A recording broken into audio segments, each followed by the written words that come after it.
We are extremely excited to host this symposium with Paleontology Society to share the knowledge of our, what would you call them, large, huge sauropods or inhabitants of this area long, long ago. I originally hadn't thought about that because here we are, all of us, and buildings, and what would they do if they're opened their eyes today and wandered around in their own place and saw this beautiful big church? What would they do when they found one of us? Are we just one chomp away? So, thinking about how it must have been, we really don't for sure know, but they left some large tracks. You can see those on the skyline. But there weren't all large ones. There were some small ones as well. Fossils have been found. They left some large heritage, no doubt, history. They ate some large meals. They had to, or they couldn't be so large. And so therefore, they left some large skeletons. Guess what? They left them here, I think, for us to find, for us to protect, for us to study, for us to analyze, and to grow in amazement of them. Our presenters here will share their expertise of these sauropods that lived quietly, perhaps quietly, quite a long time ago, and then they waited under cover to be found. Again, thank you for coming.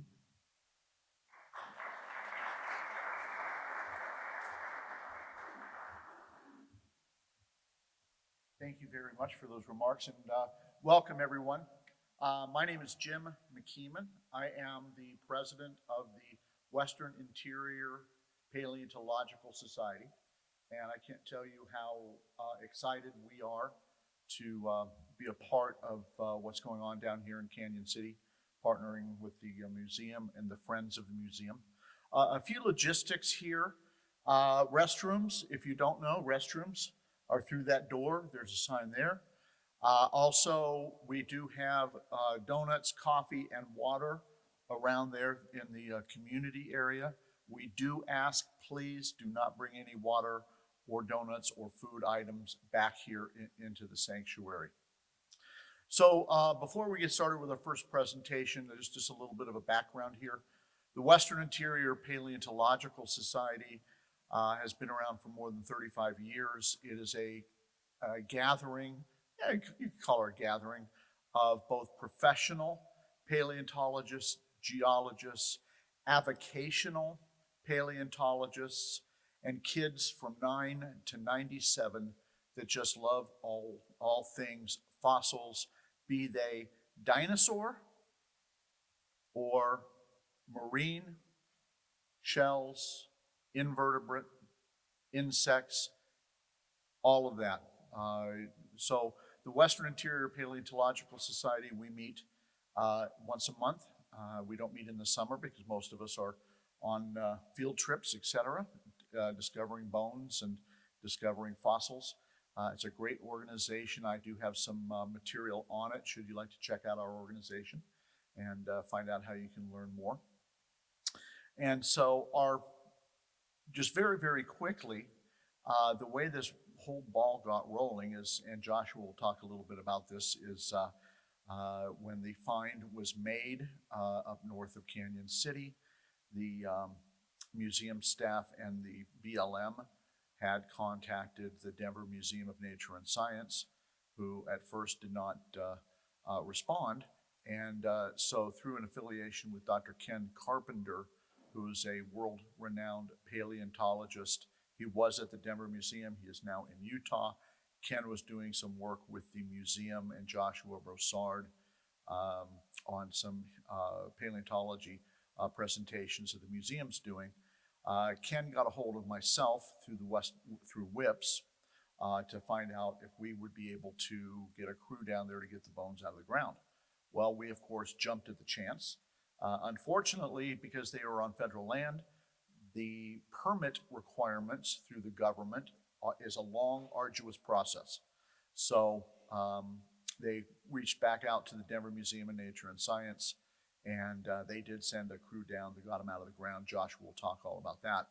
But WIPS, we were in contact with Lisa at the museum, and we volunteered to provide the human power to prep the bones in the museum. And that process started on January 21st with the grand reveal party that we had, 350 people in that room at one time. And it has progressed to where we are today. And the exciting thing about it is the general public can get up. I don't know if all of you have been to see them at the museum. If you have not, please stop in because you can get right there to the bones, talk to the preparators, learn about it, bring the kids, and so it's a great venue. So with that, I will turn the stage over to Joshua Broussard with the Bureau of Land Management and Jana McKeeman, preparator from the, she was trained by the Denver Museum of Nature and Science. Thanks. So good morning, everybody. Thank you guys for coming. I'm going to start the morning just talking a little bit about some of the background of why this area is important as far as fossils and geologic history. Of course, like Jim mentioned, the new find that was recently found that really spurred a lot of attention and is part of why we have this symposium today. And let Jana talk a little bit about the preparation work and what the future of this whole endeavor is going to be. So a little bit of background about myself. I'm not originally from here, if that's not blatantly obvious. I am from the Mississippi Gulf Coast. I did a lot of work learning about geology and paleontology in North Mississippi. So a lot of field work like this in creek beds and road cuts. Worked a lot with marine invertebrates. I didn't really start working more with vertebrate bone fossils until I moved to Colorado.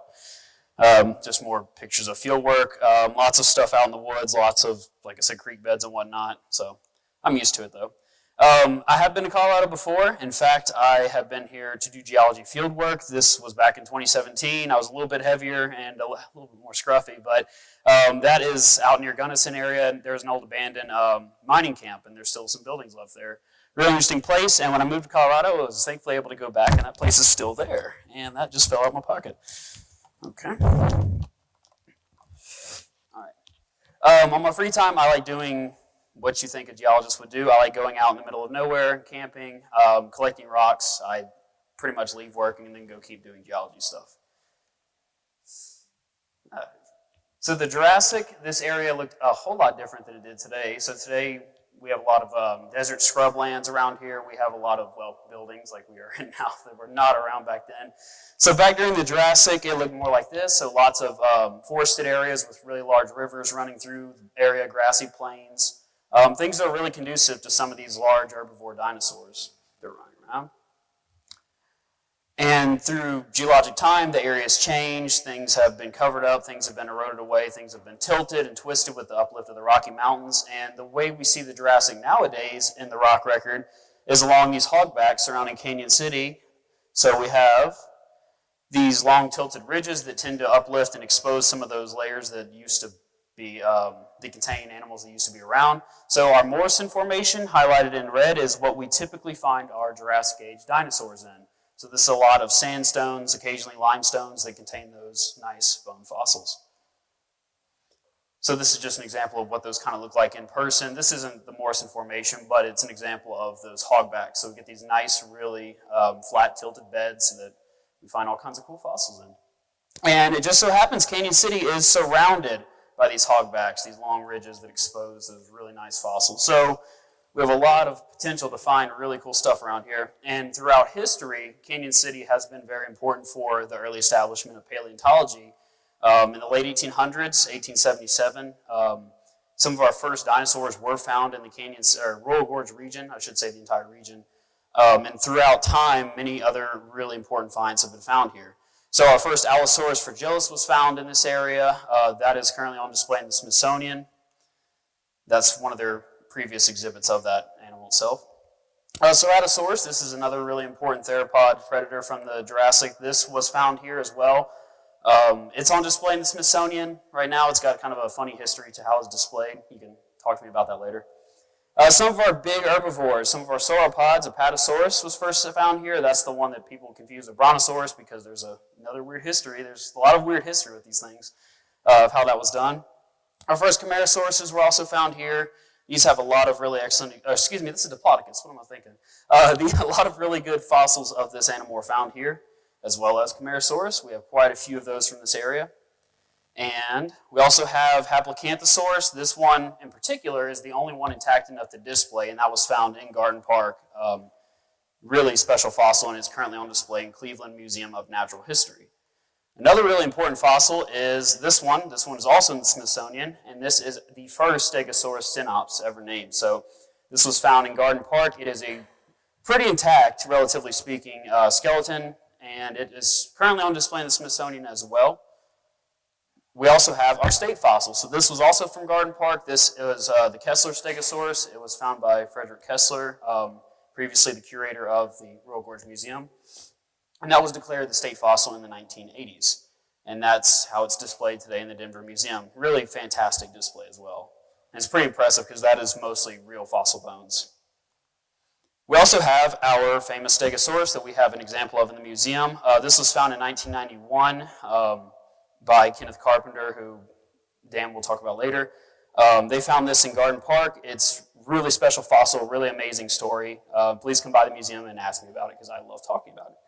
But anyways, moving on to our more recent find, in late 2022, I was actually, my day off, I was sitting at home, and somebody called me through my BLM phone and said they had found something while they were out hiking.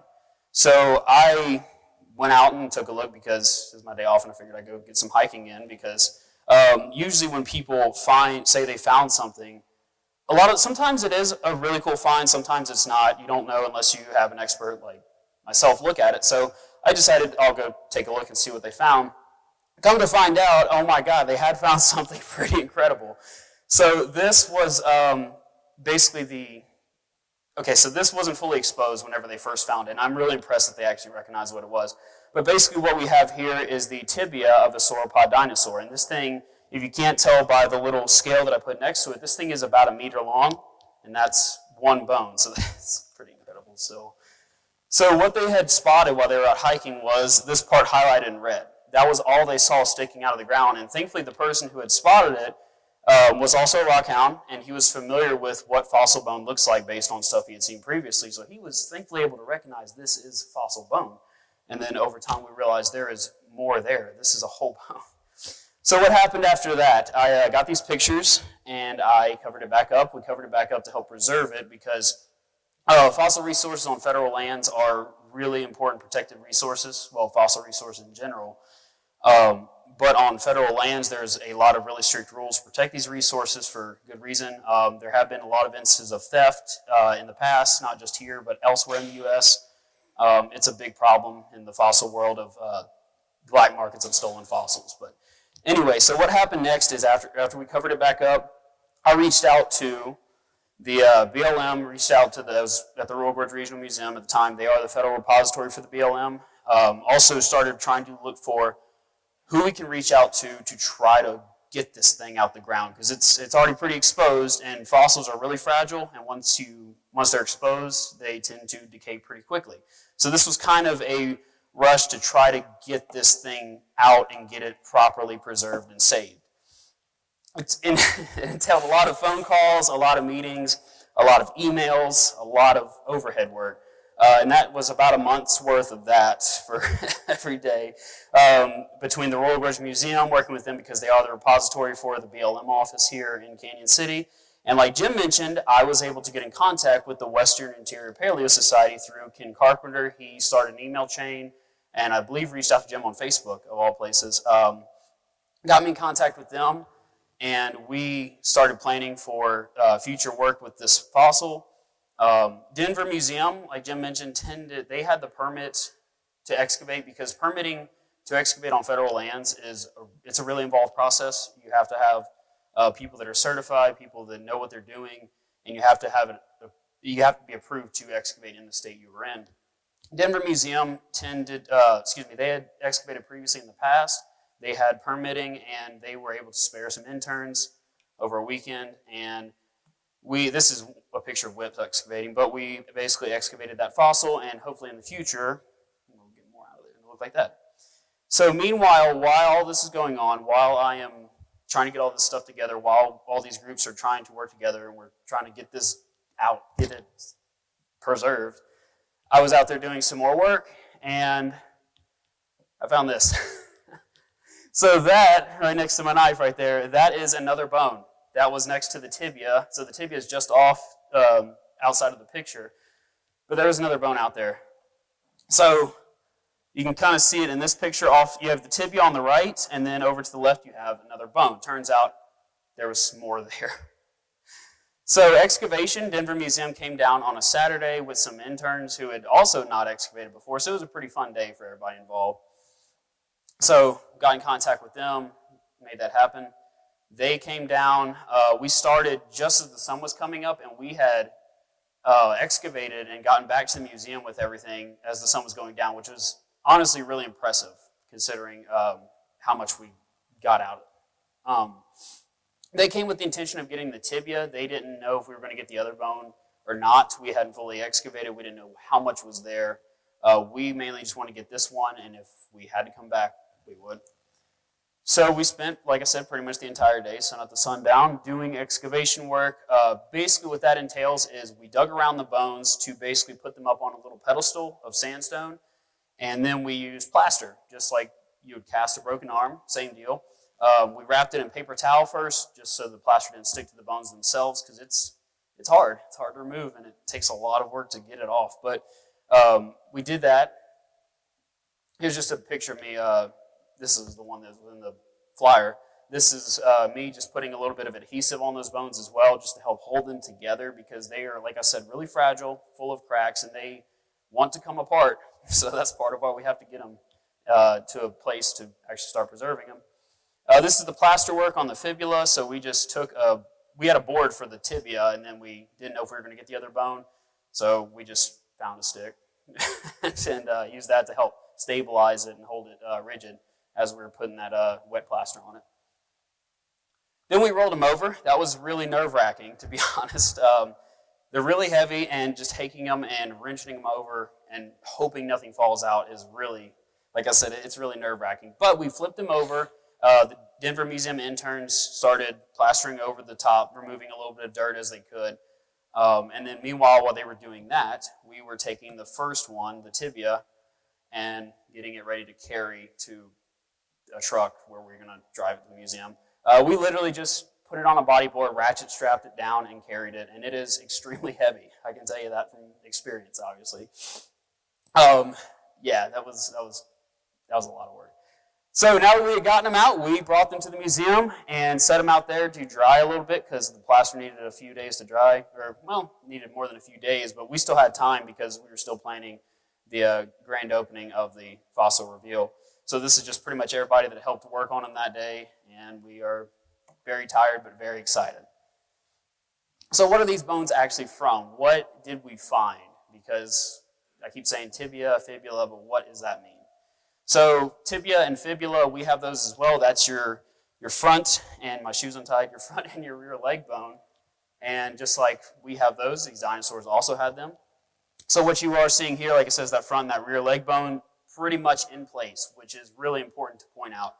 So these fossils, part of why they're so important is because these are in place as to how they were when the dinosaur was alive. So this was probably a leg with meat still on it when it was buried. So this was intact. It had died and was buried pretty quickly. And that's pretty important, because if you notice with that picture I mentioned of the Stegosaurus, it looked really jumbled and kind of flattened, kind of messed up. And I mentioned that is actually a really intact specimen. Bone fossils tend to get broken up after the animal dies, because there's nothing holding them together. Meat decays away, tissue decays away, and they just tend to get broken up by whatever processes is usually river deposits that's burying them. And we just don't find intact fossils all the time. So that's part of why these are really special. So here's a picture of just what they look like in the leg of the dinosaur itself. So like I said, these are just 2 bones of this entire skeleton. It's pretty wild to think about because they're huge, but it's just one part of the animal. But what are they actually from? So I mentioned they're from a sauropod dinosaur, and that is about as far as we can get so far. So they could be from any one of these. They could be from our Camarasaurus, our Diplodocus, Apatosaurus, Brachiosaurus, one of those they could be from. And why do we not know exactly what it's from? The reason is because these bones look really similar throughout these dinosaurs, and without more of the skeleton that is more diagnostic, as in species-specific features, or genus or species-specific features, we don't really know what this might have come from yet. So while we were excavating, I ended up finding a couple more pieces of bone. One of them was underneath the tibia. One had already rolled down the hill. It had already been exposed, and like I said, they're fragile. It broke off, and it rolled down the hill at some point. Thankfully, I found it. I realized a few days later these pieces fit together. Well, come to find out what these are is the ankle bone. This is what's called the astragalus, and it is what connects the lower tibia and the fibula to the foot. This is really important because this can be diagnostic. This can help us determine what exact dinosaur this was from, but there's not a whole lot of documentation as far as I understand about the different ankle bones. And ankle bones tend to look the same among some of these sauropod dinosaurs as well, so we'll see. But it's that bone right there. So hopefully we'll find more material. Hopefully there's more of the dinosaur, and hopefully we can eventually get more and figure out exactly what it is. So, and with that, I'll let Jana talk a little bit about preparation work. Give me one sec. It's this one. There we go.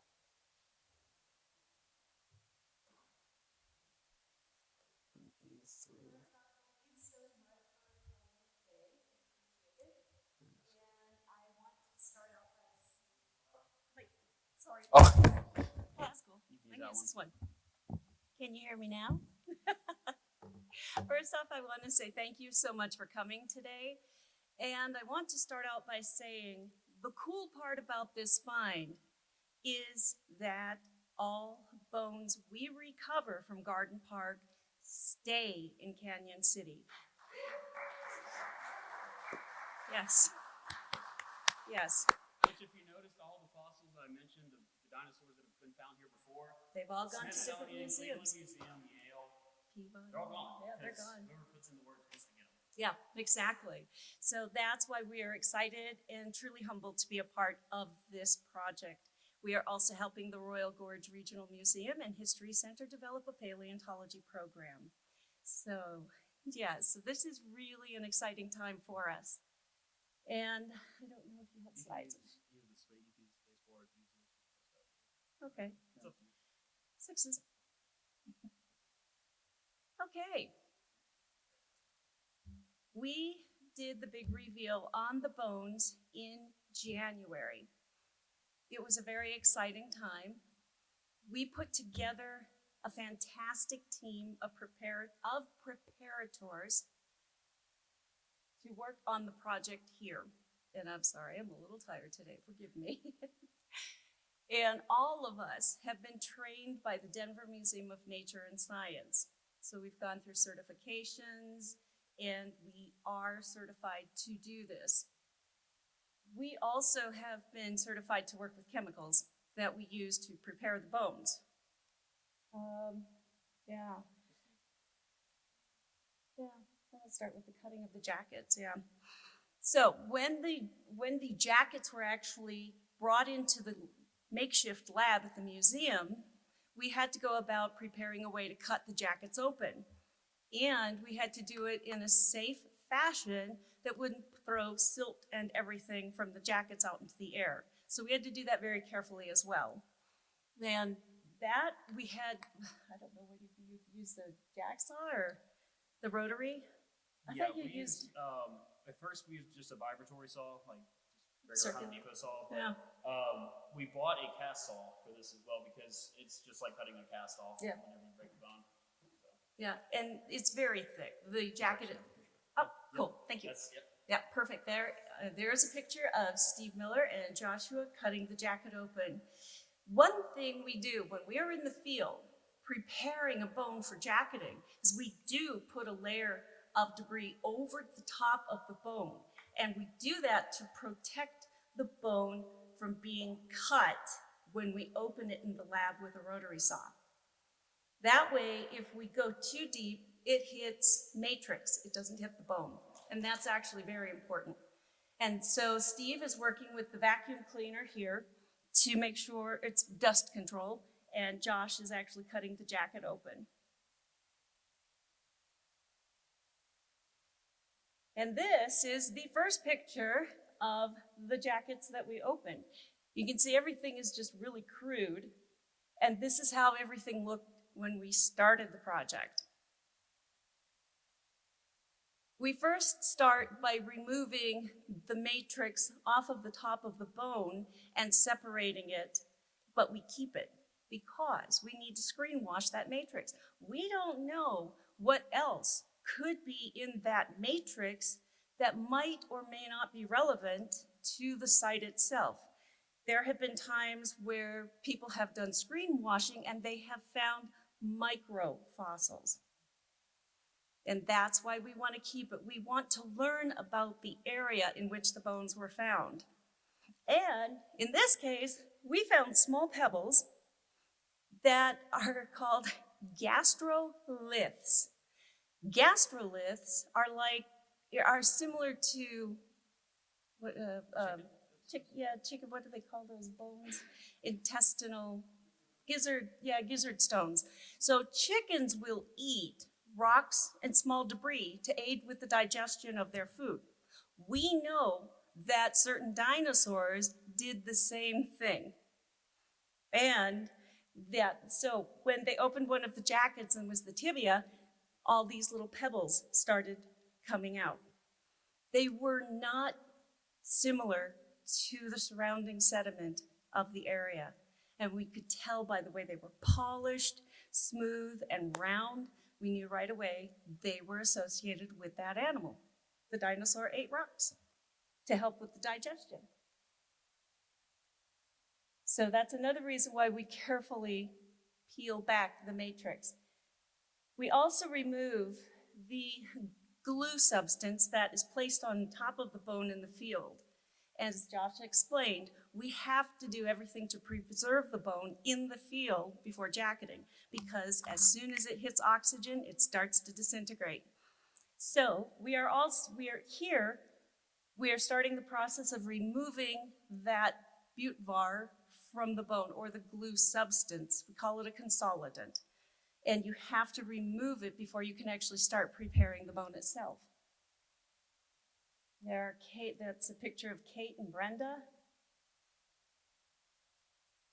That's a great shot.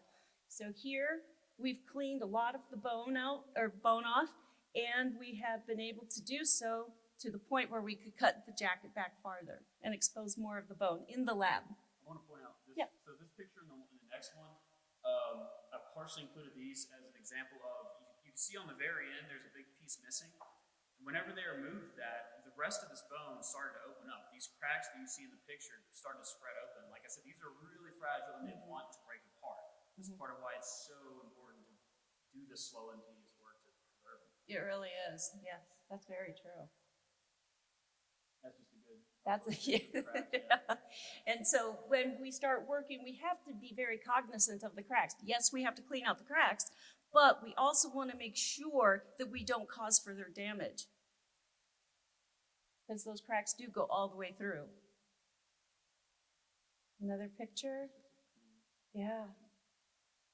And there's matrix from the fibula. There are the gastroliths. Yay. Little gizzard stones. A little bit about the future of the project. We are hoping to make a few casts. Oh, yeah. I'll set it to that. So the future of the project, we have started making a plaster replica with Steve Miller. Hopefully we'll be able to make a few replicas for different institutions and events of this find. It's going to be really cool. It looks like it's going to be a replica of the bone as it was the tibia. That's all we found at the time when we made it. It's going to look like it's still in the ground, so it's going to be a really cool little diorama. So we're going to do that. Hopefully we can get more permitting for whips, and we can excavate more material that we find. Continue working on these bones. If possible, I would like to 3D scan these and make some kind of interactive little model of the bones. Maybe put them in place like how they were in the dinosaur's leg, and maybe as we find more material, do something with that. And eventually they will go on permanent display in the Royal Gorge Museum, and this is a bone they have on display there. It'll be something like that, and probably a little bit more fancy, but we'll see. They will go on display. They will be all cleaned off and permanently glued together. This bone in particular has a lot of gray epoxy holding it together. It'll be just like that. Any space that is material missing will be filled in, and the whole bone will be stable enough to stand up on its own, because right now it's not able to do that because it's fragile and really broken apart. Yeah, but we're going to make it look better than that one. So, Yeah. alrighty. Yeah.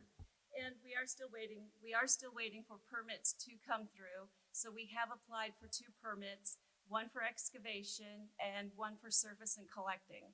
Once the approval comes through, then Steve Miller and I, along with Josh, will put together teams of people to go back out into the field and excavate, search for and excavate more of the sauropod bones. A little side note, we do have some other matrix with bone fragments in them, and they look to be vertebral. And that can also help in identifying the type of sauropod that we have right now. But we have to really clean those off and look at them further. That's also another good point.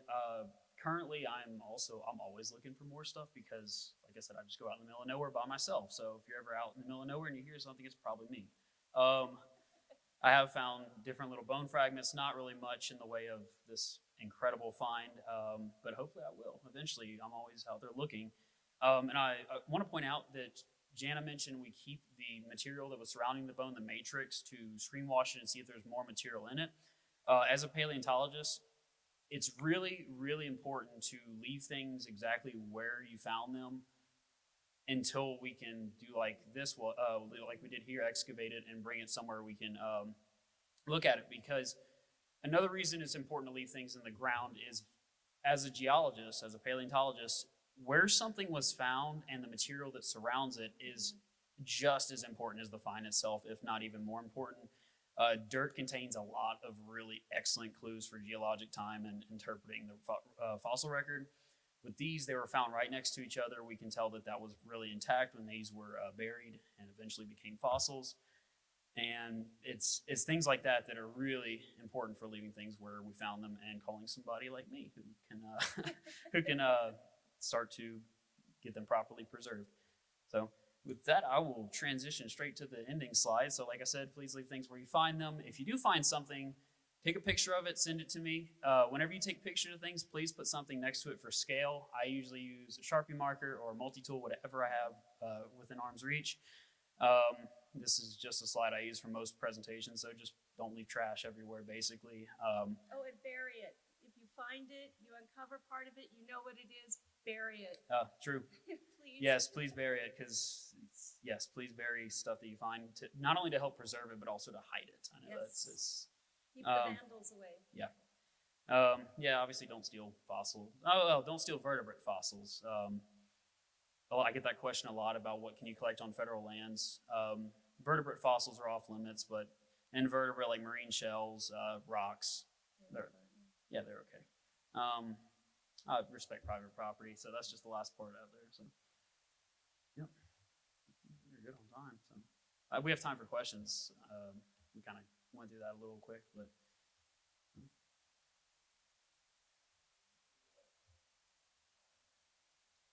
Yeah, so the gentleman that found it, his name is Chad.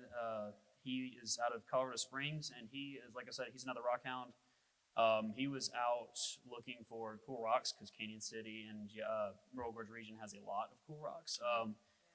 So he was out there, and he had thankfully, like I mentioned, seen fossil bone before, so he was able to recognize just that little bit sticking out was fossil bone, and he drove back to Cañon City because once you leave town, cell phone service nosedives. Went to the BLM office. They gave him my number, called me, and then it just kind of started from there. But he's still around. He's at the Gem Mineral Show recently, and I'm trying to get him out to help us with any more reconnaissance or field work we do, because he has quite the interest in it. I like taking people out in the field, so. Oh yeah, we do also train people who are interested in learning prep work and field work. We don't know what that looks like yet, so we don't know how many people will be going into the field with us. Yep. You can So after we bury it, how do we know where to find it? It's funny you bring that up, because honestly, the first time I went back out there to do any work with it after I buried it, it took me about 10 minutes to figure out where it was. So I usually record GPS coordinates. I record coordinates, but those are usually only accurate to about 1 meter nowadays. It used to be like 10 meters. Now, because technology's advanced, we can get more accurate location data. Landmarks as well. Sticks, that's a good point. Sometimes when you rebury stuff, you can take a weird shaped rock and put it there, and you know that rock is where it's at. Just things like that, just little key features around it, setting markers, location. But that's a good point. I do like that, because it did happen. I did lose it for a little bit. I knew it was there, but I had to keep digging until I found it. So.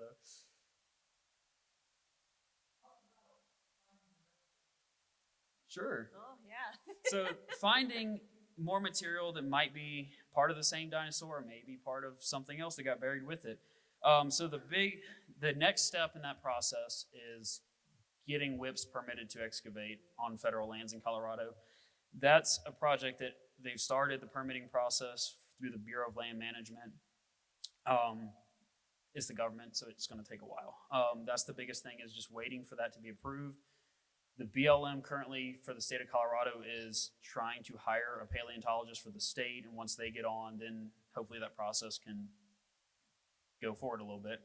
Once that is approved, then I think we're going to have to do a project proposal and then go through all that with the BLM, get that approved by everybody, because with projects on federal lands, it's not just, at least in this case, it's not just getting this group permitted and they can go dig. With these projects, you also have to have everybody involved with the Bureau of Land Management, with Bureau of Indian Affairs, because it's federal land. They all have to say, it's cool, go, you can do this. Environmental impact. So biologists that work with BLM, people looking at endangered plants, people looking at migratory species, cultural, because there's a lot of native artifacts and sites here. They have to sign off as well. And once everybody signs off and says, it's cool, you can do your project in this area that you outline, then we can start. And then we can go out there, and then the hard work starts after all.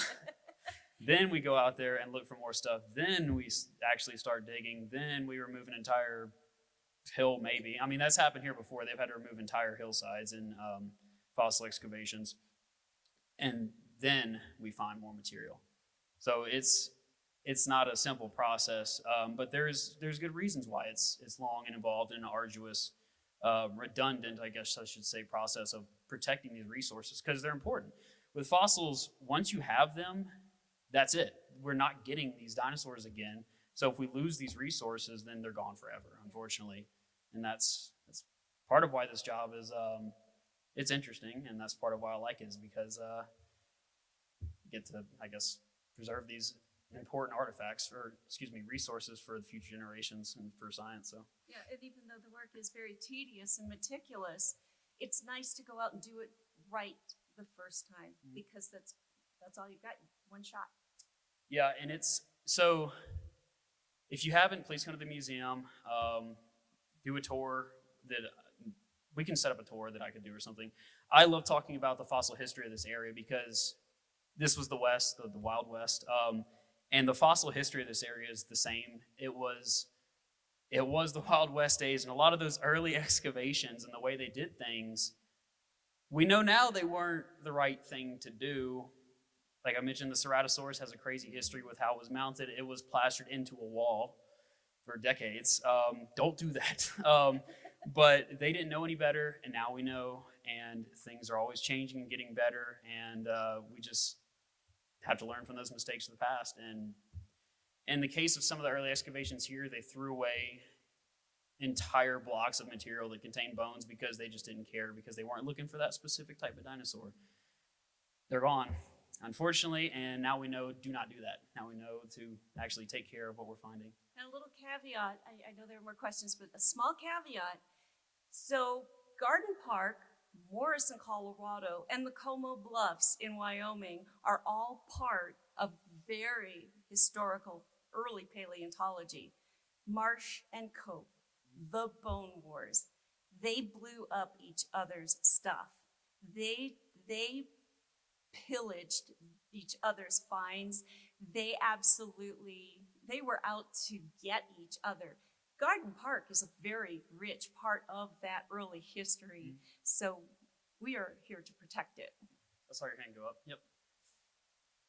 Sure. So the ankle bone, part of it I found directly underneath the tibia. The other part was probably about 15 feet away, downhill from where we'd found it. So that had already been exposed and it just naturally rolled down the hill. Thankfully, I found it. We tried to keep as much bone material as we could. We also found quite a few small pieces of rib fragments and other stuff that we can't really do much with, but we still preserved it just in case. So it was in place. It was where it was in the leg of the dinosaur. Part of it had just naturally broken off over time. Sure. I think so. I actually don't know off the top of my head. I do know that the Ute is one of the tribes that is consulted for any work on federal lands. I personally haven't worked closely with them yet, but I think for any future work we do in this area, we will have to, because it's part of their heritage. Yep. Yeah. Ooh. So that's a really good one. So these are, I believe, mid to late Jurassic. So in the Morrison Formation, it's all Jurassic Age material. And it's pretty interesting, even in this area, we can look at the different layers of the Morrison Formation, because it's several hundred feet thick here. Certain species like that Haplocanthosaurus was found pretty low in the Morrison. Some of the stuff was found a little higher. And then you see changes in what animals you find throughout those layers, and that's part of my job as a paleontologist, to determine what that means, how those animals changed over time, why we find this certain species only in these certain layers and not this one. But yeah, it's a good question. These were found in about the middle of the Morrison Formation, so not as low down as the Haplocanthosaurus, but they're up there. But I'll also just point out, I mentioned that a lot of the processes that deposit these rocks and preserve these fossils are usually rivers. It's almost always water, because water is the most destructive force on Earth, and it tends to like to carry dirt, because that's what it does. A lot of the stuff that we find in the Morrison was buried in river stream deposits, as in they just washed downstream, got buried. There's also floodplain deposits, so as those large rivers flooded, just like the Mississippi River does every year, they buried whatever's sitting on the ground. And sometimes they bury really cool stuff like dinosaurs. And we tend to find it in those old floodplains. So that's usually where we find stuff in the Morrison. But yeah. Yeah.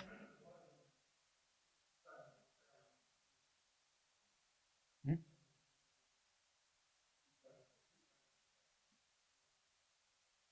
Mm-hmm.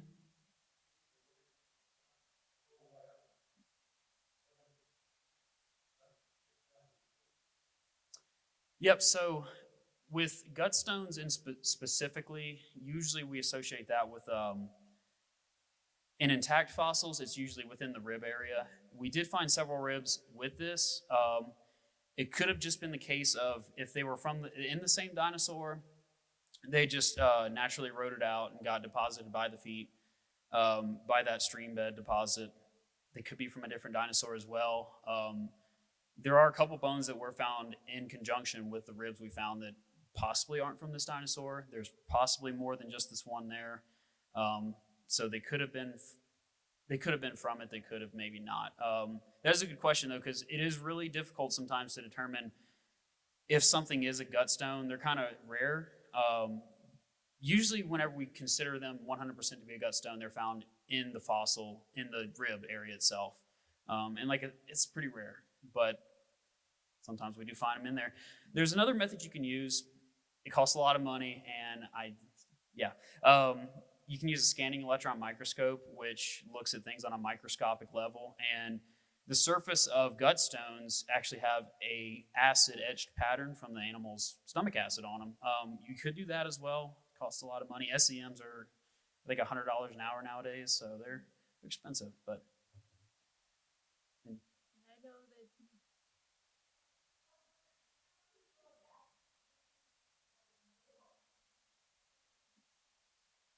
Oh no. you can answer that. Oh, that's a great, Yeah, that's a great that sounds question. like a good And yeah, we can tag team on how to Yeah. answer that. But we scout. We look at an area. We determine if the area itself is rich with fossils. We also, so you're looking at sediment layers. And I know Josh, because of his geology, can actually describe that better. But we scout first, and then we start picking and test areas. And I'll actually defer to Josh on the geology. I mentioned water, the most destructive force on Earth. You just basically wait till it gets exposed to the surface. We don't usually just go out and dig someplace. We just walk around until we find it. And these specific finds have been in the ground for 140 million years. Tons of people have walked right by it, and they didn't know it was there because it was covered up by dirt. You mentioned like other methods we use. I usually get the question of, what about ground penetrating radar? Ground penetrating radar is a kind of finicky thing. It works, don't get me wrong. Seismic survey, low ground survey, those methods work. With fossil bone, and I can think at least one previous expedition by Denver Museum and Garden Park tried to use ground penetrating radar. And the problem comes up, the bones are similar enough material-wise to the surrounding rock that they look the same. It all returns the same signal. You don't have a distinct piece of something beneath the ground whenever you're looking at what the radar is seeing. There is one crazy method that has been used in the past. It's not commonly used because it's a little unreliable as well. I have heard of radiometric survey being used to find dinosaur bones, because actually these bones themselves are slightly radioactive, because as they're being recrystallized by whatever sand material surrounding them, sometimes they soak up a little tiny molecule of uranium or thorium, and they show up higher than background radiation on a Geiger counter, or oscilloscope, not oscilloscope, that thingy. Anyway, the thing, they fly over an area and survey the area for any abnormal radiation. It has been used to locate some dinosaur fossils, but how can you tell if that's a fossil or if it's just an area that's a little bit radioactive? Because we got a lot of radioactivity around here, and it's just hard to tell. But for the most part, we just walk around until we find it. That's pretty much all we do. It's pretty basic, and it works. So. Yeah, we are all armed with rock hammers. Yeah. So I think we get. Yeah, that too. Tree Yeah, records, I didn't think about that one. Yeah, that's true. About that if you want. So we okay, let's see, how can I say this? I'll use one of my own adventures with tree roots. I was sent out in Utah, sent out into the field with a guy who knew nothing about paleontology, absolutely zero. And I was told to show him how we look for fossils. He found some fossils on the ground. Mike Getty, who was a former paleontologist with the Denver Museum, and I immediately identified them as crocodile. We knew what we were looking at. So I went out with this guy the next day to show him how we determine the origin of the fossils. They were down on the ground at the bottom of a hill. I had to determine, okay, you literally have to think about, okay, the water flow. You have to think about the tilt of the land, the size of the hill, and then you work your way up slowly. I had to do it step by step just to show this guy what we do. But the second I saw a bush, actually several shrubs growing like this in a long line, I knew exactly where that crocodile was. I knew it because plants, the roots of plants, will grow into fossils because they leach, they feed off of the potassium and calcium, I believe, of the bones. Yeah, potassium and calcium of bones. And again, I had to be patient. I had to do it step by step. But bam, as soon as I hit that root layer, I found my crocodile. So root layers are important. Never pull a root out of a fossil. Please don't. True.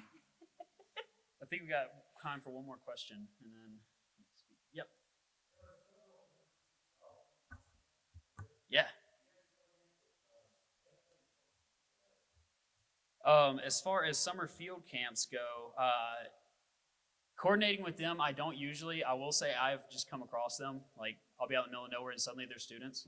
I mentioned I had previously come to Colorado in 2017 with, come on, let's throw up there. That was actually me doing a geology field camp. That was mine as an undergrad student. I don't think we went through Cañon City though. I think we just went through Salida and then over to Gunnison where we did most of our work. I have briefly talked with, I think it was through an email, it was, I think, Oklahoma. Their university came out here, but Colorado, I really like it here. And I think that Cañon City area is a little slice of heaven for a geologist because we have a little bit of everything geologically here. We got fossils, we got all kinds of cool old mining history, we got all kinds of, there's a couple volcanoes if you know where to look in, or old volcanoes in Cañon City. And so a lot of people take their students here to teach them geology, teach them field mapping with those hogbacks. If you really want to mess with them, go down to South Temple Canyon and set them loose and ask them what they're looking at.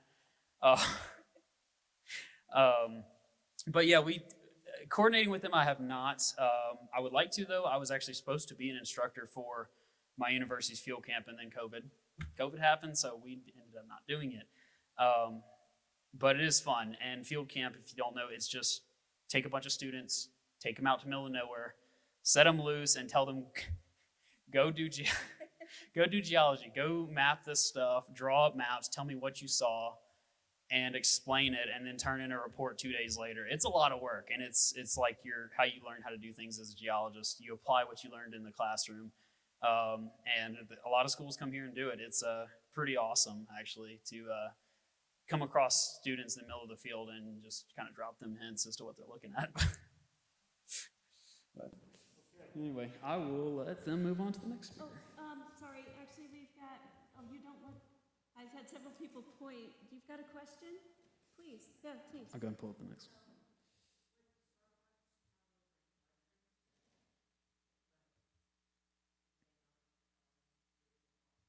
Like packs? Sauropods traveling in packs? So the question is, do sauropods travel in packs, and if so, what kinds of sauropods? I think a lot of dinosaurs did travel in packs or herds. I think there are different ones that were, I'm trying to think of a good example, because there are a couple that I think were more independent, mainly the predators. But a lot of them, so there are sauropods, stegosaurids, and ankylosaurids, they usually did travel in packs.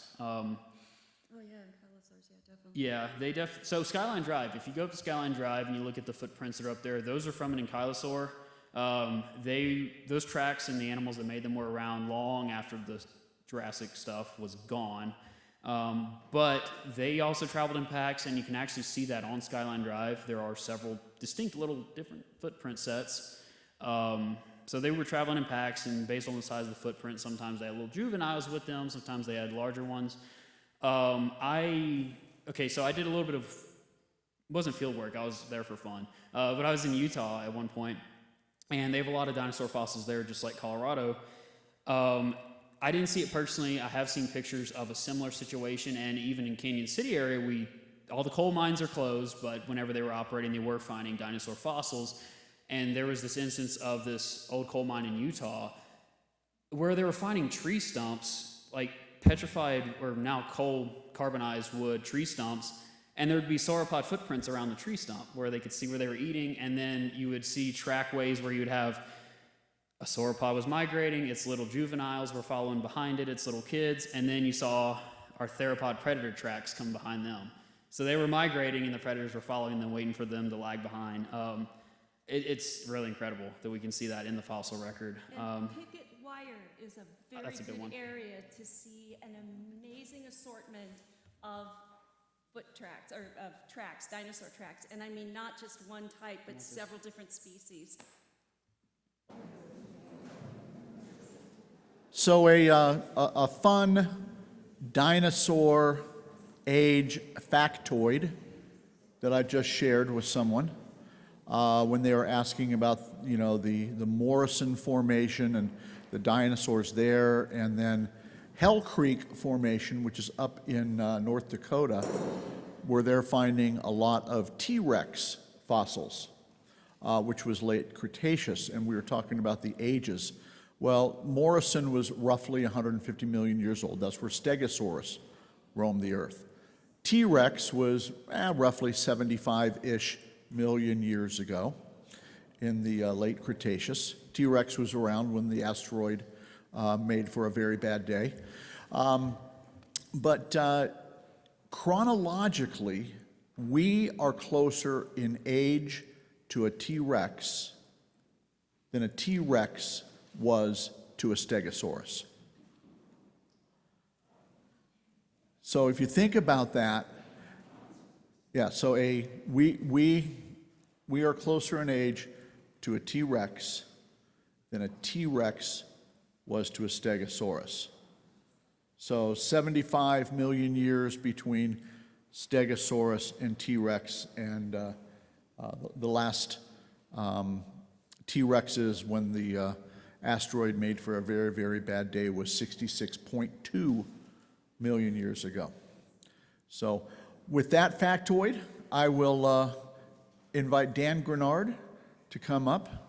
And Dan is a retired, I'm not sure of your exact title at the BLM, but Dan was the Grand Poobah of the Cañon City BLM office.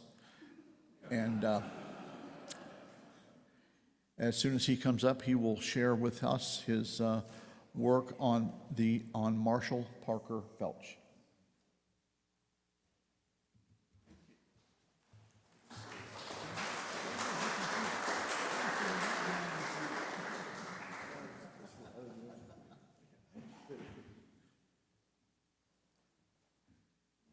My name is Dan Grenard. I've also at times pronounced it Dan Grenard.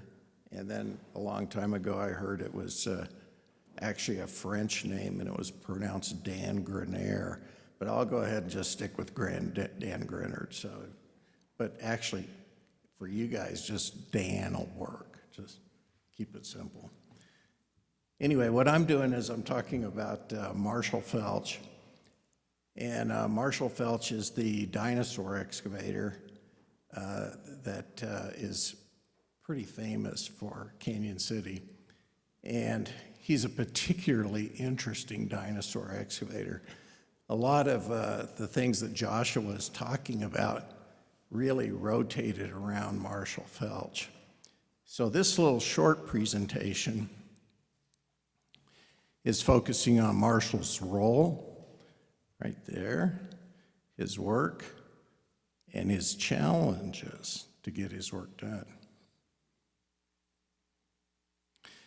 Same kind of thing that actually Joshua showed is Cañon City's right in here. We're sitting right about where the tip of that arrow is. Royal Gorge back this direction. Got the hogbacks all around. And just to the north is up in here is the, call it the Garden Park Fossil Area. I'm calling it the Badlands here, And when Melissa gets to talk about it, it's the Garden Park National Natural Landmark. So it's kind of taken on a new level there of notoriety, I guess, so to speak.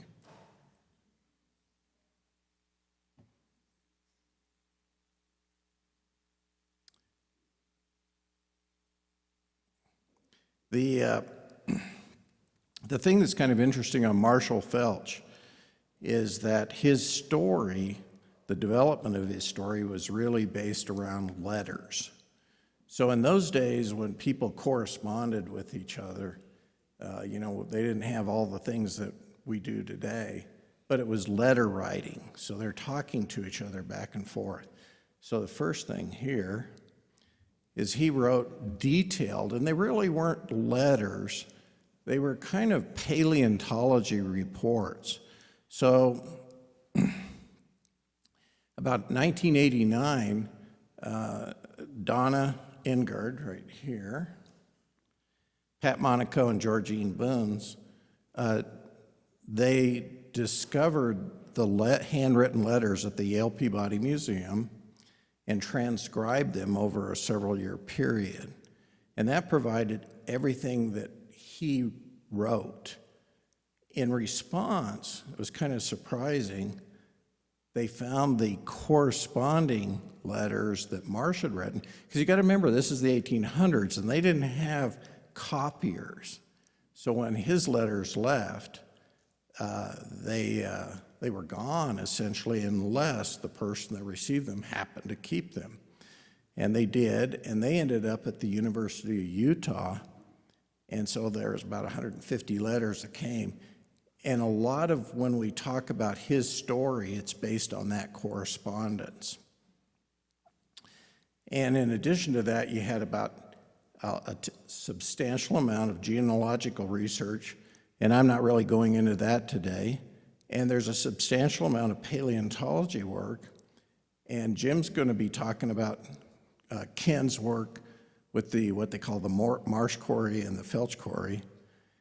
And then my wife Joanna and I started doing, about the time I retired in 2009 and a little bit before, we started doing historic research trips all over. And we were kind of places like, you name it, like back east mostly, in the big museums, American Museum of Natural History, National Museum of Natural History in Washington, D.C., and so forth. And so we gathered together enough information that I started working on, and I've been working on for about 4 years now, a book on Marshall Felch, and it's in draft at this point. This is actually a picture with Marshall in it, late in life. And actually in that picture, he's got kind of an interesting hat on. He's obviously, he's aged at that point in time. But in the picture, they actually put together a nice shirt for him. And he has, hanging on his shirt is a Civil War medal that he picked up. If you look at the slide right here, he married Amanda Farnham, and they together actually have an extremely interesting Civil War story. So they both served, not right together, but they served in similar roles in field hospitals throughout the Civil War. They both came out of Vermont, and after the war, they married in Boston and then came west to this particular area, and that we think that most likely the reason that he was attracted to this area is because they had oil discoveries up in the Garden Park fossil area. And if you've ever driven up there, there's a little plaque alongside the road, and the plaque has the information on those early oil discoveries that started around 1861, so during the time period of the Civil War. but they were known, and people in Boston knew of these oil well discoveries, and we think that's what attracted him to this area. But what they did is they bought 160 acres of land, and if you guys have driven up into the Garden Park fossil area past what they call the Cleveland Quarry, Marsh Quarry, through all those badlands, and you break into the open park where the farmland is, they bought that first farm up there. And then over the next few years, they had actually a lot of, it was more interesting than just becoming farmers and such. They actually lived in the high mountains for a period of time. But they had 4 children. It says 3 there, and they had 4, but 1 died when it was 1877.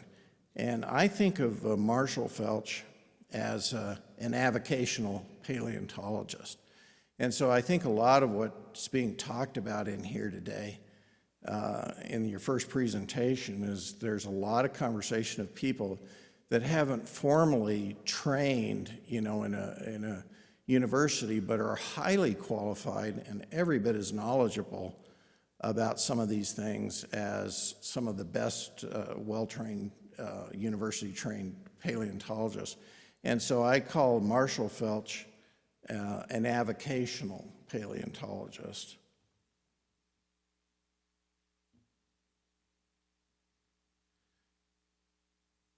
The dinosaurs, and Joshua actually kind of talked to this as well, but the Jurassic dinosaur site discoveries in 1877, and Jana spoke to this as well, actually took place in 3 locations in 1877.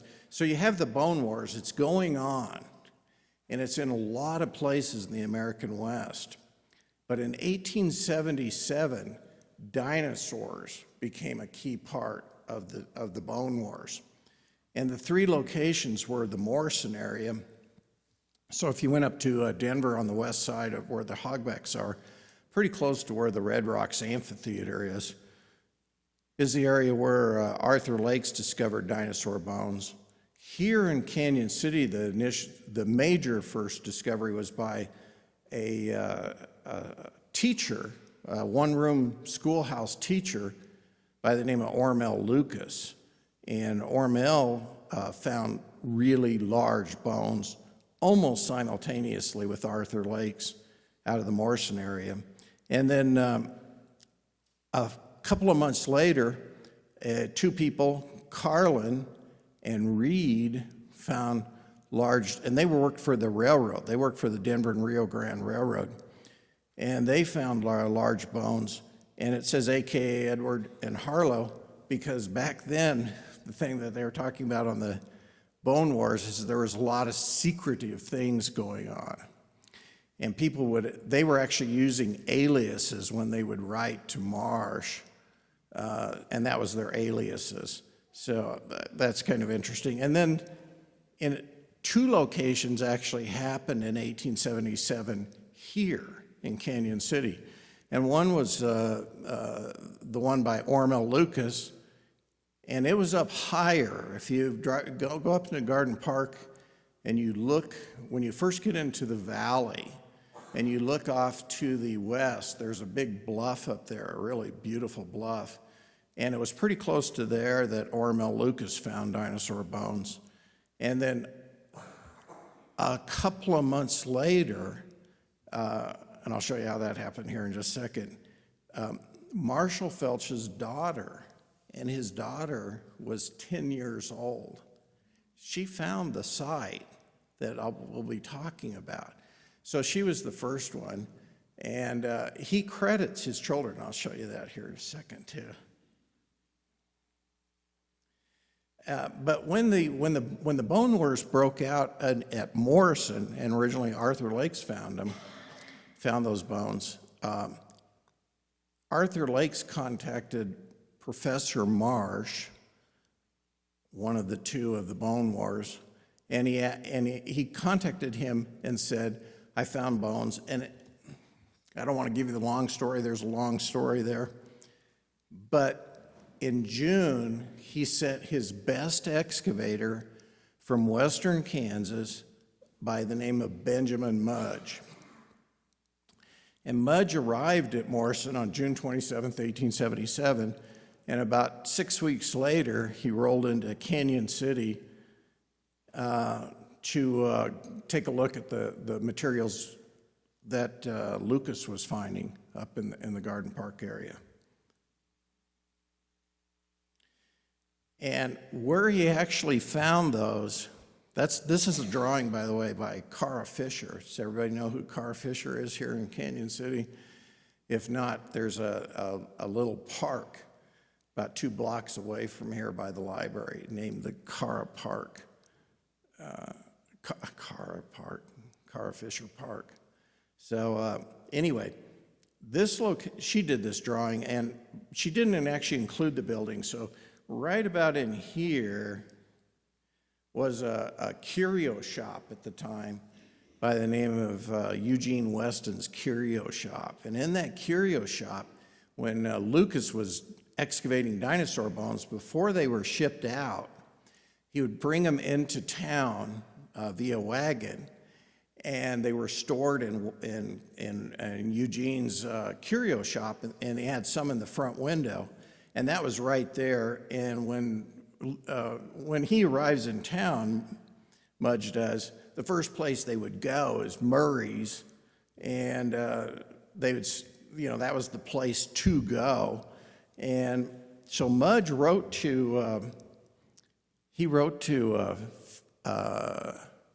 his boss, Marsh, and he described what he did. And he said, "I only saw the bones by lamplight. Poor at that, and the man in charge did not appear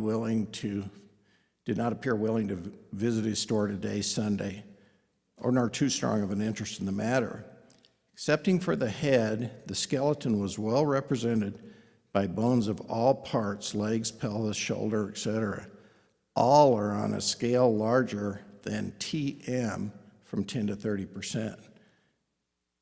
They are not, and TM, by the way, he says it here, they are not Titanosaurus, but the most anomalous in structure of anything I ever saw."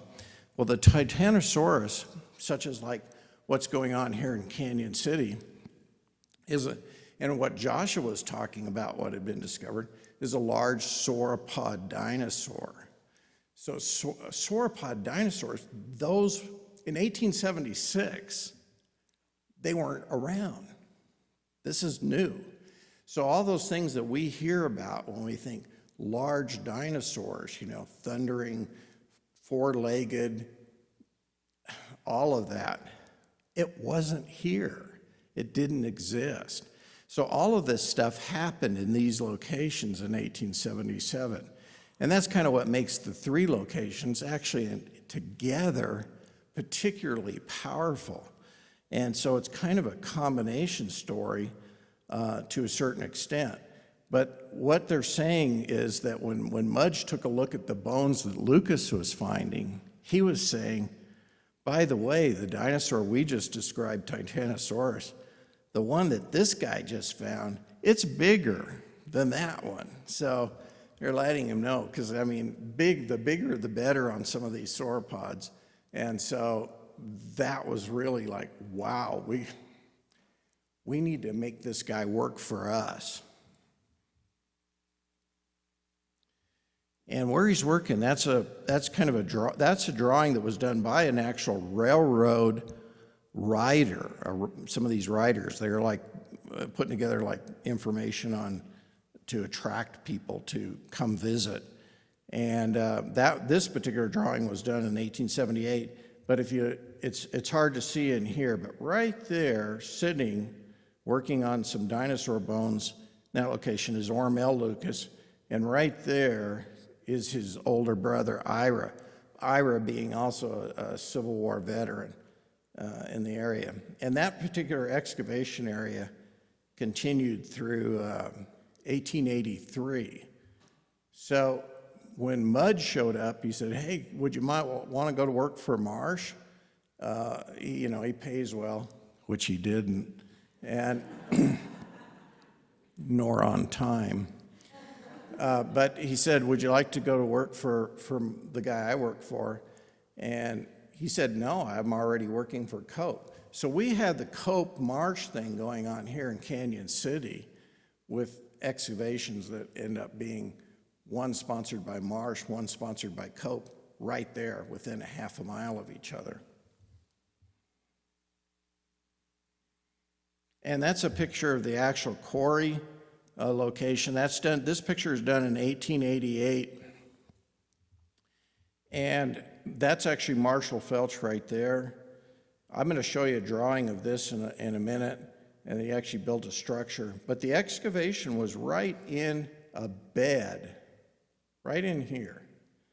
And the bed was actually only about 3 feet thick on the edge, and then it thickened to about 6 feet thick in sections. But just right here, not very big, probably about the same size as this room. But what Marshall said is, my children found this particular spot and drew my attention to it. It's a perfect geological mine, but as a matter of fact, the Sorium remains abound in Jurassic exposures about here. They are found, however, found in this particular spot in greater abundance and perfection than anywhere else yet discovered. That's a picture a few years ago that we were doing drone shoots in here, and that's the same quarry. And one of the questions that came up earlier was like, you know, bones, like when you find them and they're separated from each other, and sometimes you find leg bones, and sometimes you find other things.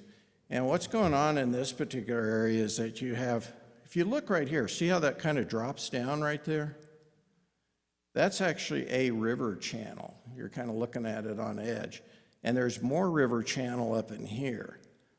Everything that was river channel that had dinosaur bones in it was excavated out of this area just above here. So it was all river channels, and in those times, they weren't huge rivers, but they're meandering back and forth. And they have sections where there's erosion sometimes, there's deposition.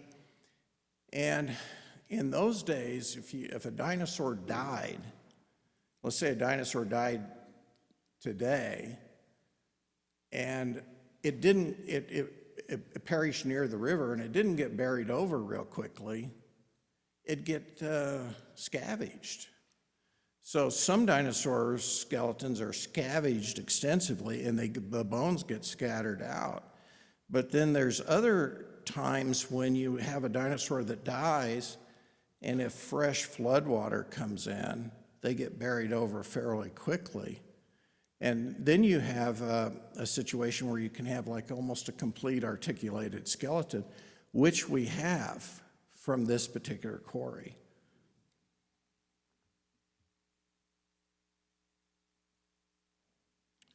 That's one of the drone shots we did. And the nice thing about this one is there's the quarry area here, looking at it more to the west.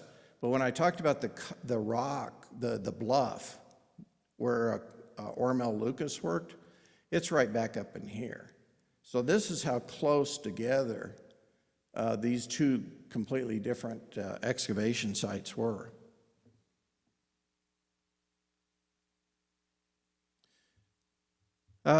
Mudge Williston and Marshall worked the quarry for a while. They did actually get 35 crates of dinosaur bones in 1877 and a lot of smaller parcels. And Williston is the guy that later confessed that he did throw some of the dinosaur bone over the edge. But the reason that happened was this is a day, they didn't have plaster jacketing. They didn't have hardeners. They didn't have any of that stuff. And they weren't used to this kind of thing. And the other thing that I noticed that when Joshua was talking, he's talking about the bone, and when they kind of opened it up, they started to see some separation. So they're dealing with bone material at this particular quarry that gets, as it weathers, it gets exposed to air, it starts to disintegrate, it fragments. And I've seen bone at the Yale Peabody Museum that came from here, and it just looks like just a bunch of flakes, because it's gradually disintegrated. So one of the things on Marshall Felch to become a really good dinosaur excavator is he had to learn how to do that. And it was really hard work.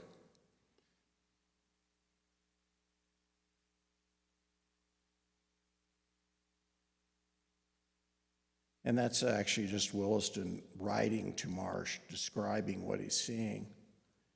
He's saying, I did observe that caudal vertebrae had several peculiar chevrons.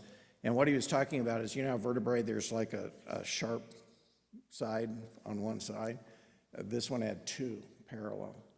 And he's noticing vertebrae that were so much different than anything they'd ever seen on any other critter, that what it is, it's a double. It's a double. Double beam Diplodocus. Okay. Now, when the thing that happened is that Marshall only worked with them for about 2 months, and then they moved on. And where they moved to is essentially, at least Williston in part for the beginning, but where Marsh emphasized his work was Como Bluffs for the next 6 years. And so when they left, and Marshall later described this, is he looked at the landscape differently than he ever did before. And so he had a geologist's brain when they left that he didn't have. Before, he's looking at the landscape and he's seeing cliffs and such, and now he's seeing it as it's a story. There's a story that can be told, if I kind of can tease it out. And so it changed him, and he was interested in a deep way. He actually had been interested in fossils and such since he was little. He grew up back in New England, and they knew a lot about mastodons and mammoths and sloths and things like that. But now he's kind of into something, you know, more interesting, I guess. So 1879, USGS is created. 1880, Marsh visits the quarry, comes here to Cañon City. 1881, John Wesley Powell becomes the second director of the USGS. 1882, Marsh is appointed paleontologist of the USGS, which means he's now has extra money. And this is 1882, he's appointed paleontologist. That same year, he's writing to Marsh, and he's saying, what are you doing this summer? Do you want to collect fossils in your region if there's a chance? And could you get that guy that I met to help you? So he's offering, but Marshall initially turned him down. He didn't take him on, not for 1882. And the reason is, he's a farmer. And fossil season is the same as farming season.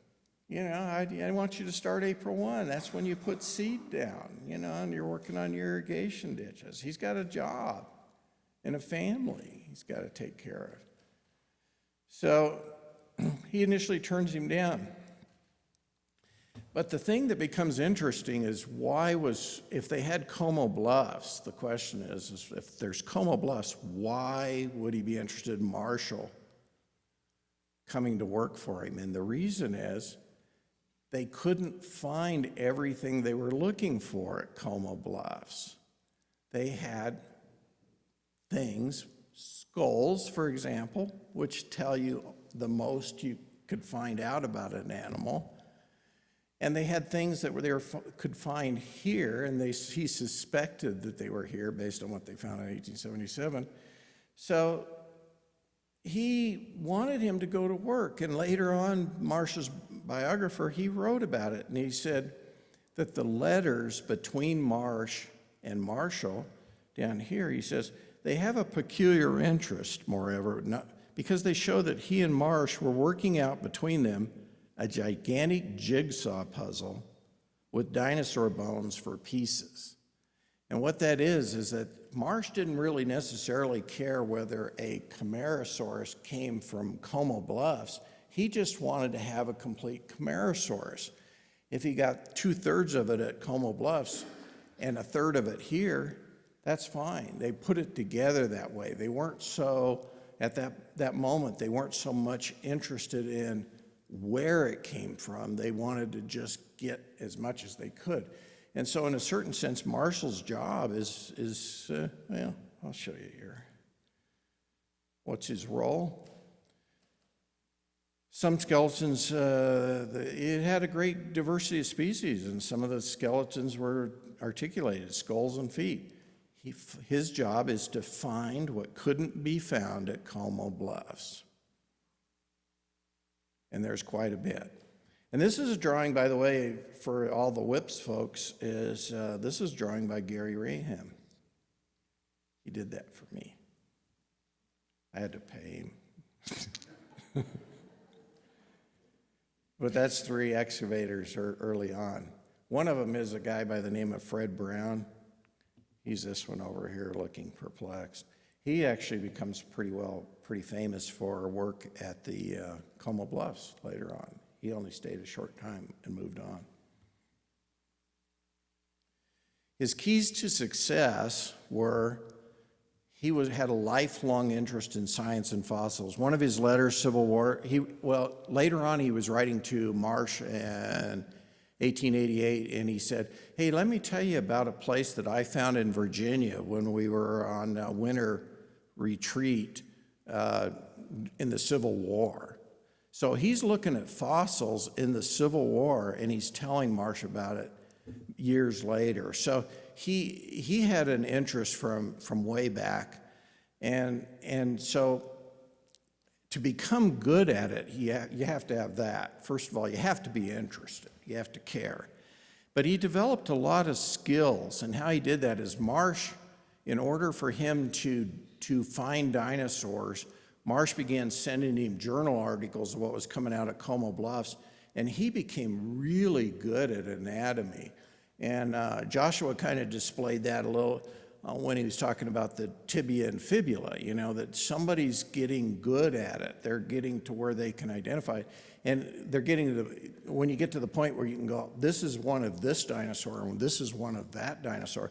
They're dealing with 5 different kinds of sauropods at the Marsh-Felch Quarry. They're dealing with Haplocanthosaurus, Diplodocus, Brontosaurus, et cetera. So they've got all of them.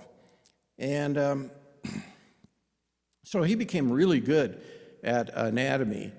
And then he also became really astute at the river system. He's finding these bones in. So there's river channels, and they're moving, and he's getting a feel for what part of the channel am I working in. And it helped him to learn to understand what was there so that he knew how to best remove it. And one of his attributes on this thing too, by the way, I'll go ahead and tell you real quick.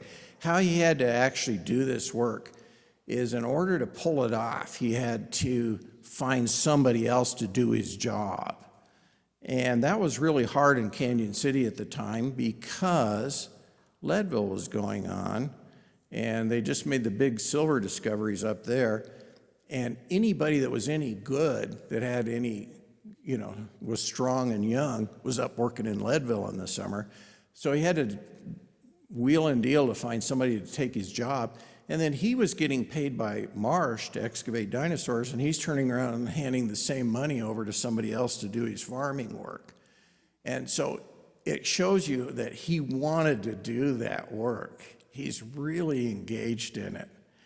And so this other thing is, he's only half a mile. His farm is half a mile from where this is. The Bone Wars, he didn't go to the Bone Wars. The Bone Wars came to him. Kind of sometimes think of it as that the Bone Wars came knocking at his door. And then really, I think almost most importantly is, I don't believe he could have ever done his job if it wasn't for his wife Amanda and his daughter Sadie. And they were instrumental in what he was able to accomplish. And I'll show you why here in a second. And that's under this thing called Making Things Difficult. And one of the things that Joshua mentioned was Ceratosaurus being embedded in sandstone and stuff, and half embedded in a wall at the Smithsonian.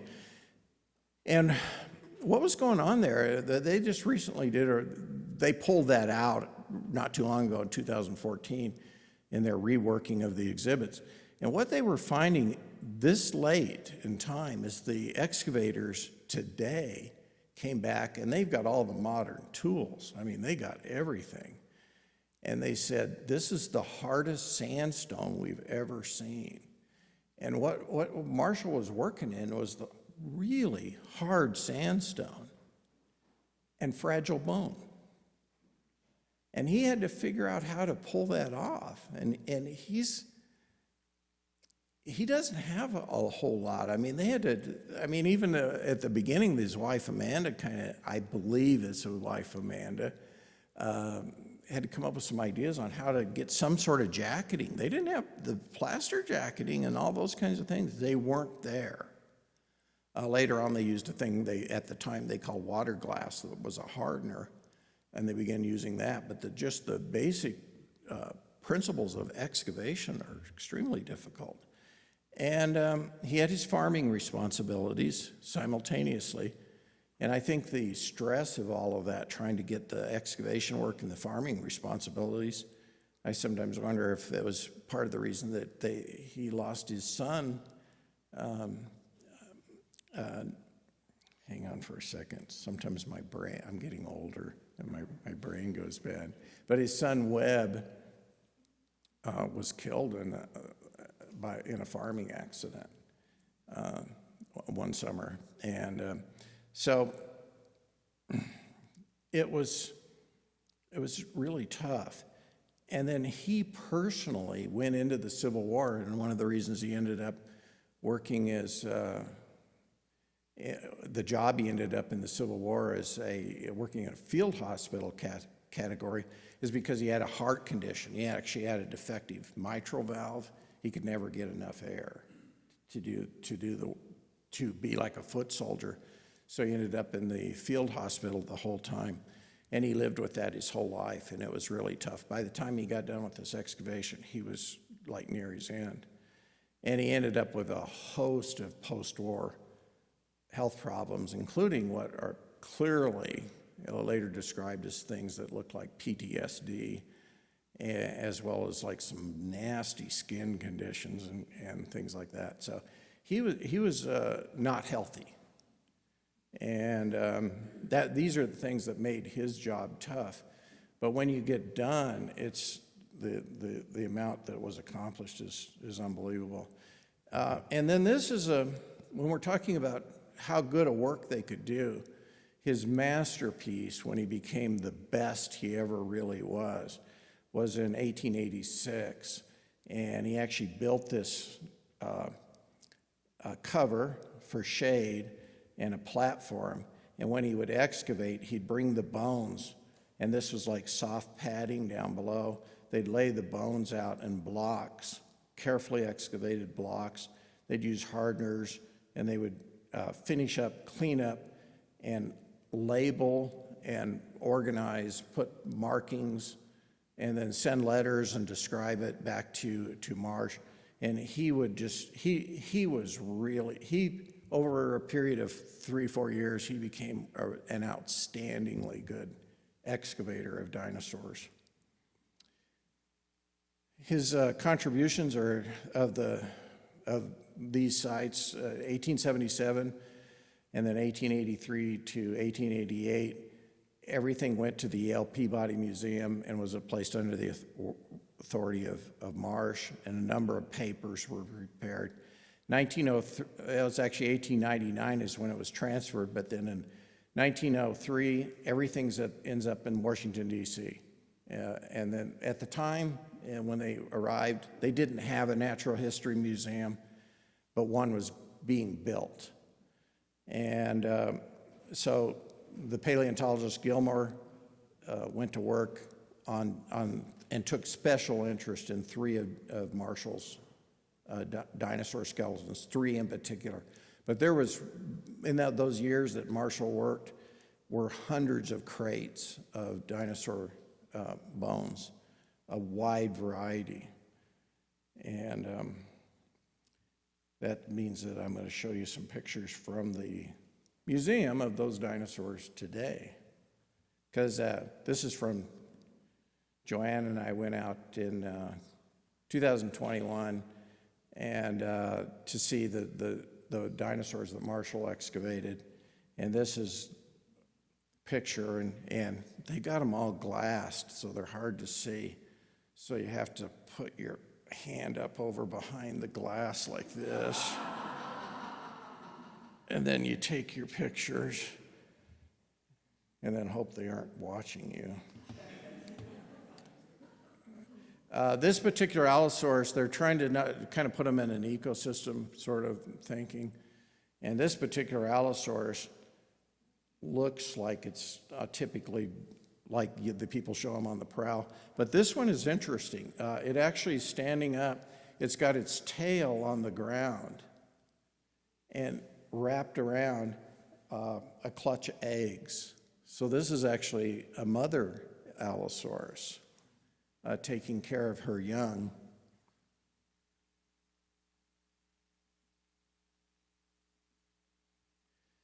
That's the Ceratosaurus right there. And if you look at it, it's been knocked on its back by a Stegosaurus, because Stegosaurus has the big spikes on its tail. And this one's been temporarily knocked over, but we're assuming it gets back up and, does battle. And it's to kind of show you that not everything always went well. And one of the things that this particular Ceratosaurus ends up is that they suspect that it's a young male. So we all know that young males are not necessarily good decision makers. And that it may have underestimated this Stegosaurus's ability to defend itself. But this isn't the Stegosaurus from Cañon City. I'll show you that one in a second. This Stegosaurus is from Como Bluffs. And then one other thing that's kind of interesting about this one is there's a lot in this one that was not known about, and they really went out of their way. And one of the things is right in here, if you look really close, is it's not laying on its back on top of the vertebrae, but if you look real careful, you'll see some little bones on the very bottom. Can you see them kind of in here? Right on those tips, that it had like little plates, like little bony plates, like a bony armor plates on its back.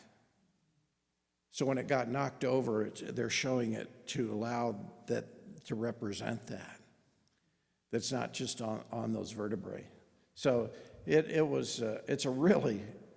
a spectacular exhibit. They do have, by the way, though, some of this one, the Ceratosaurus was upended, but there's the Tyrannosaurus Rex down the hall, and it's chomping down on a Triceratops. It's like, oh. So, and that's the Stegosaurus. So you can kind of see it here. Now, I've got the pictures from very early 1900s, and you can see this. And you can see the skeleton that when it was in the blocks. When it came over, it was still in the blocks. And there was blocks of sandstone. He had to get this whole Stegosaurus out, and he was able to do so. And 20 years later, somebody was able to put it together. And considering how tough it was to excavate anything in that area, this is a masterpiece. It really is. It's just an incredible find. That's its skull area, a lot of ossicles. This dinosaur is the one that when they said, I wonder how those plates sit on its back, because they had them a lot of times, they had them like this, one right after another. Sometimes they thought they were, these kinds of things. This is the one where they saw that they were staggered. and they really got a handle on the throat ossicles. You know, Stegosaurus had little bony plates in its neck to protect it. So that one is just leaves you kind of astounded. So from April 1, 1883 to October of 1887 is when these excavations took place. In addition to largely articulated skeletons of Allosaurus, Ceratosaurus, and Stegosaurus, partial skeletons of the giant sauropods Diplodocus, Brontosaurus, Camarasaurus, Haplocanthosaurus, and what was later determined to be Brachiosaurus were also discovered. Among the dinosaur material was 9 rare and remarkably complete dinosaur skulls. And that's pretty unusual. That's pretty unusual. Marshall also discovered and excavated small, agile, bipedal dinosaur herbivores, small, fast-moving crocodile, turtles, lungfish, and the first Jurassic mammals. So with this particular bit of information, I need to hustle. Okay, thanks. I promised I'd be early, and I'm obviously failing. But what I was going to say is this particular thing is, can I do this one real quick? Okay, she's giving me okay. This is speaking to how Marshall, the depth of his feelings about the work he was doing. And I think that you guys can kind of pick that up when you're listening to some of the people that are working on the fibula and the tibia, that it's a deep, when you get that feeling, and he had that feeling, and he wrote about it, and he's saying that he was dreaming about it, and it was the hardest thing he ever did. And this last one is the work of removing fossils from this quarry calls for a vast amount of ability, skill, and patience, sometimes more than I possess. And it's like dislodging an enemy from some strongly fortified position. Only there, the more damage done, the better the work. While here, we must take the fortress and all belonging it without a scratch. And I always find that really, really powerful. So with that, thank you. And I'm not going to go any further because you have a couple other fine people here to talk about the area. Thanks.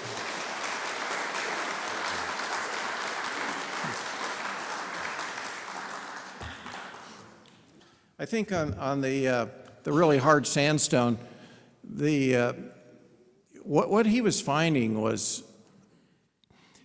when he would excavate, and he could tell where the bone was. And one of the tricks they would do is when they knew what they were getting into, they would excavate the block of sandstone with the bone in it. And they were using the sandstone as a protection until such time as you could do the final prep work.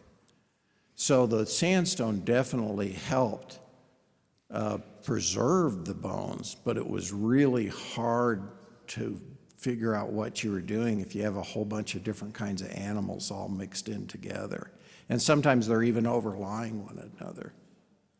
So you had like thicknesses, various thicknesses, but we're talking hundreds and hundreds of dinosaur bones coming out of that quarry. But the hard sandstone made it, kept it, let's say it kept it alive, but it also was really, really hard to excavate. Yeah. Let me get this. Dan, another question. One more question. Oh, yeah. So did he know that he was excavating mammals when he excavated them? Yeah, Marsh shared all the reports with him, and he had developed enough knowledge of paleontology that he could tell, and he just got good at anatomy. I mean, he just got really good at it to where he could kind of go, that doesn't look like a dinosaur, that's something different. And they could tell maybe by their teeth, things like that. But yeah, he started figuring it out really fast. He could tell what was in the rock and kind of have a pretty good idea what he was going after. And I think that's the amazing part about him. He's just he's remarkably intelligent, is what was going on. So we're going to get started with our next speaker. Our next speaker is Carly Thorson. She is the owner of the Indian Springs Trace Fossil Site. So we talked a lot about federal lands and Jurassic Age stuff, but she's actually the private landowner of this site, and thankfully they do share it with the world. And their site is a lot older than our Jurassic stuff, so it's a really incredible fossil site of some of our earliest animals ever, really, in geologic time.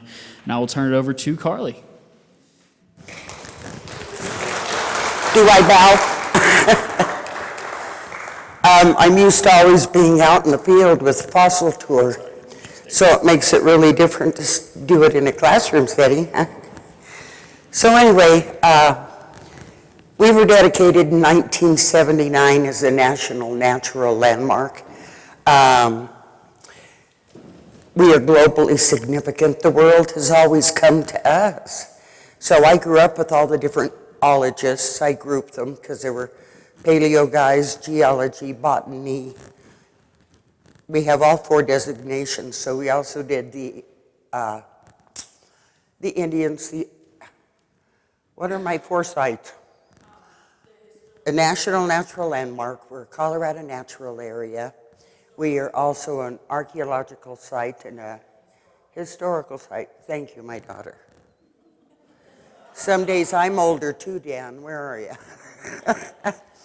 So 450 million years ago, they had no clue what was our ecosystem. You know, they didn't expect much. Well, I'll let you know that it was a very busy place. We have tracks. We have the actual seafloor that's in situ. So there's so many trace fossils on there. It's amazing. So this just gives you an idea of what it was like. Now this is my dad bending over, and the other one is Dr. Fisher. Dr. Fisher was a paleontologist that studied with us. He had a Ford Foundation grant, and when he was done, he took 5 field seasons, and then he wrote the official study.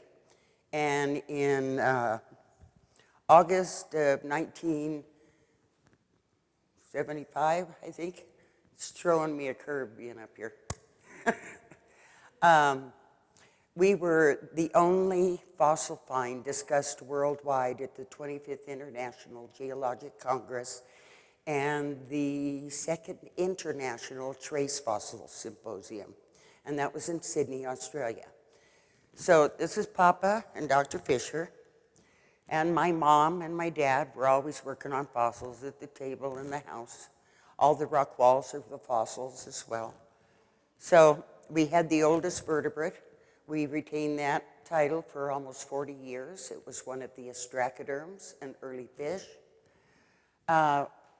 We have Lingula.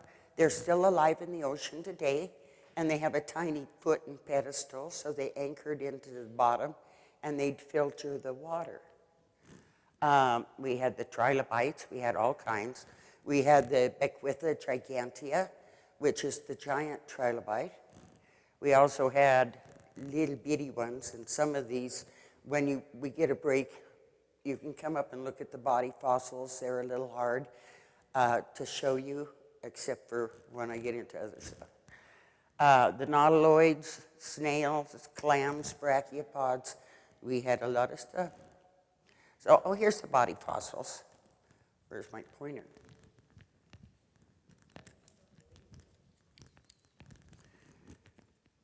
So here is, see this one, is that showing? Yeah. I can't see it. The one on the lower right-hand corner for you, you can actually see like ribs and stuff. That actually is the complete fish. It was squished, And right below it, you'll see the armor plates, which are at the bottom, right here. So they were armored fish, but you could distinguish the species by the scales that they had on their back. So the Astraspis desiderata had conical scales. Here. Oh, wrong clicker. The one on the right, you see over here, all the conical scales, those belong to the Astraspis desiderata. And these elongated scales in the middle of the picture, they belong to the Arabtichius americanus. So that you could distinguish the species. So here's the body fossil again, and you can see the armor plates with the actual meat of the animal. They did slices for the electron microscope, and they discovered that it had a cartilaginous notochord. So it's just like some of our sharks today, they have the cartilage backbone. Let me see, what else we got? Now this is a lingula. The lingula, the one that's sitting in the stone, I found years ago, and there's a complete one sitting right next to it. What is interesting is mostly animal existed here. Our calcium carbonate was way too high, so it was more conducive to animal preservation, not plants so much. So the lingula is the one critter that has kept its original shell. Almost everything else has been replaced by the hematite, so it's that reddish brown. But this kept the original shell, and you can actually see the growth rings on the shell. Oh, I guess I could back up there. I don't know if we need this. Now, trilobites had different tracks. When they were walking, which is in the far right, it's called diploconides. So they're like little bitty pinpricks like this, or depending upon the size. Cruziana, okay, he's moving a little faster, so he's cruising. So he pushes the mud up differently, okay? And then the Rusophycus is where they're digging in to the sea, the bottom, so that they wouldn't drift with the current. Now I've got a couple right here. We have numerous sizes of, we have this size of Rusophycus, and we have this size of Rusophycus. This belonged to the giant trilobite. So you've still, this is just the midsection where his legs dug in. And you've got still a tail on it and still a head. So this is still, you know, he's a big little guy. I call everything a little guy. And we have Rusophycus this size, for example. So the trilobite's up here, and his legs are digging into the dirt. Now, I think what he's doing is he's pulling a flounder thing. As he's digging, I think he's throwing the sand up over him because he's prey to everything. And prey has their traits too. So he's going invisible is what I think he's doing. No lunch here. So now this is George. He's the Homopodicnus polydactylus. Polydactylus just means many-footed.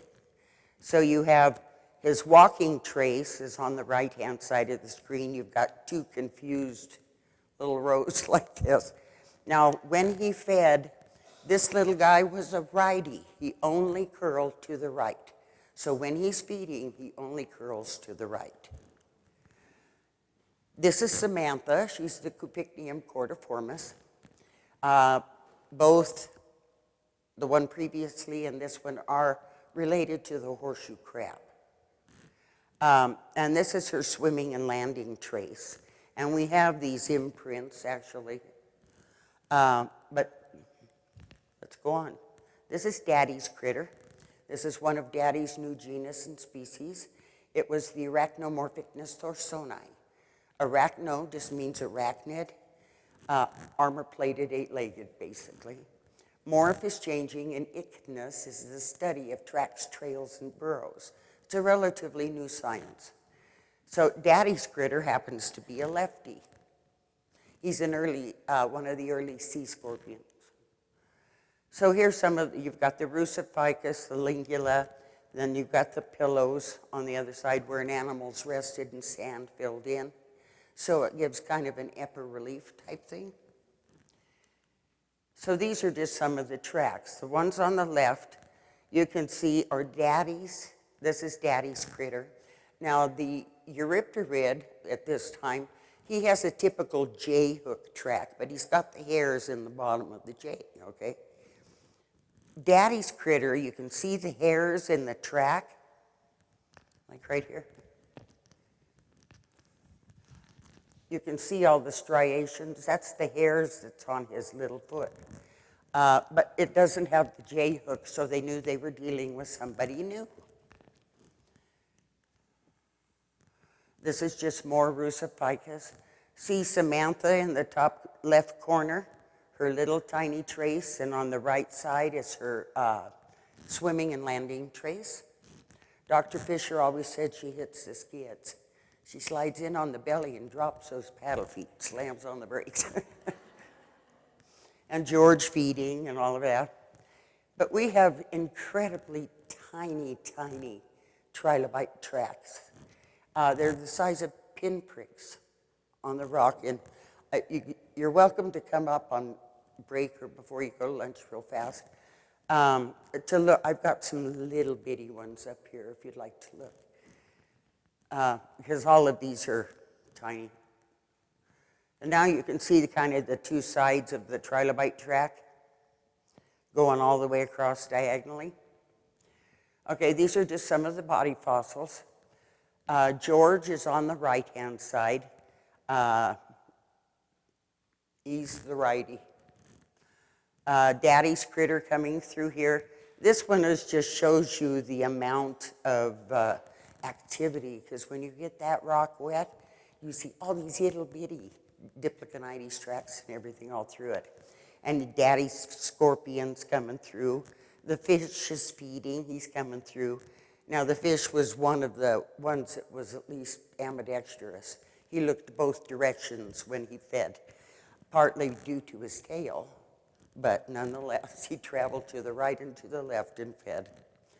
And then we've got an itty bitty trilobite that I'm holding in the lower right-hand corner. Whoops, that's a blank. Okay, here. These are just more of Daddy's tracks walking through. Now you can see on the upper right, see that typical J hook? See that big J? That one is the Eurypterid's track. And then you've got Daddy's right beside it over here, and you see there's no J to it. So that's how they determined it was somebody new. Okay, and this is the bottom corner of the picture, but they blew it up over on the right. We actually have a picture of Daddy's scorpion actually sat down his tail, his stinger, so we know what the stinger looks like, which is pretty fun. How much to keep me in time there, Melissa? So these are actual fish body parts on the left, and on the right, how they determined who made that track, feeding track. This little guy, every mouthful, left his imprint. He was very thoughtful. You guys, you got to appreciate that. Okay, now this is polychaete worms. All of this in the center here. And you can see where you've got he's starting to coil up. Later on in geologic history, they do make a spiral. But he was lunch for everybody. So he would just go out and feed, and he'd come right back home to his burrow. And it almost looks like a fan coral. You know the fan corals that you see in the ocean? That's kind of what his feeding tract. And see the little number, oh, well, we'll get back to that. Let me see if I got another one. That's just a fish feeding. Okay, that's one of my fish stories. Do you guys know how to tell a good fisherman? Well, he keeps his hands in his pockets. Do you know why? That way, every time they tell the story, the fish doesn't grow. That was my dad. But this one, okay, you always hear with fishermen that the big fish gets away. I have it set in stone. I have to honor the fishermen. You've got the fish coming through here, which ended my eye there. The fish is coming through right up here. This doesn't show for me at this direction. But all of this, there's a skerfuffle. He was jumped by somebody. Well, the big fish gets away. So I have to honor those fishermen. Now, this is for the kids out there. Do you guys do your homework? As they look blankly at me and going, oh, yeah, I do it. Well, you know, these guys were counting to 12. They were doing their homework. We don't know who made the track, but they were counting to 12. Little kids just look at you like, okay, these are some of this. And on the left is the Herb Myers and the ones from Sexy, Peru, where they're working on the other petrified forest. So I was giving them a tour. And you can see our seafloor in the, I'm kind of squatting on it. Oh, that's me at one of the, was it Denver Gem and Mineral or one of them. And then at the bottom, oh, I forget his name, right offhand. But this is our registered natural landmark. We're the first in the country to actually get a bronze plaque. There are now 2 out there in the world. Do you have a bronze plaque yet on? Actually, oh, good. I know we had the little ones, but I know, well, then there's 3 out there then, isn't there? So this just kind of gives you an idea. Now, my dad, we also had the conodonts, which are microfossils. So when I come over here, you know, my dad had all them girls. What did all of those girls have that they could use as a screen? There you go. So my dad, I made one just for you guys. You know, being the practical man and having all them girls, we kept him amply supplied in the 60s and 70s. They weren't built the same. Daddy used a little bigger wire than what I have here. But then after he made mud, he dried it out in a pipe plate on our wood stove out of the Harding shale, and then he sifted it through this pantyhose. Well, some of it would stick to the mesh, but there's 2 layers. So you then had to look at both layers of the pantyhose.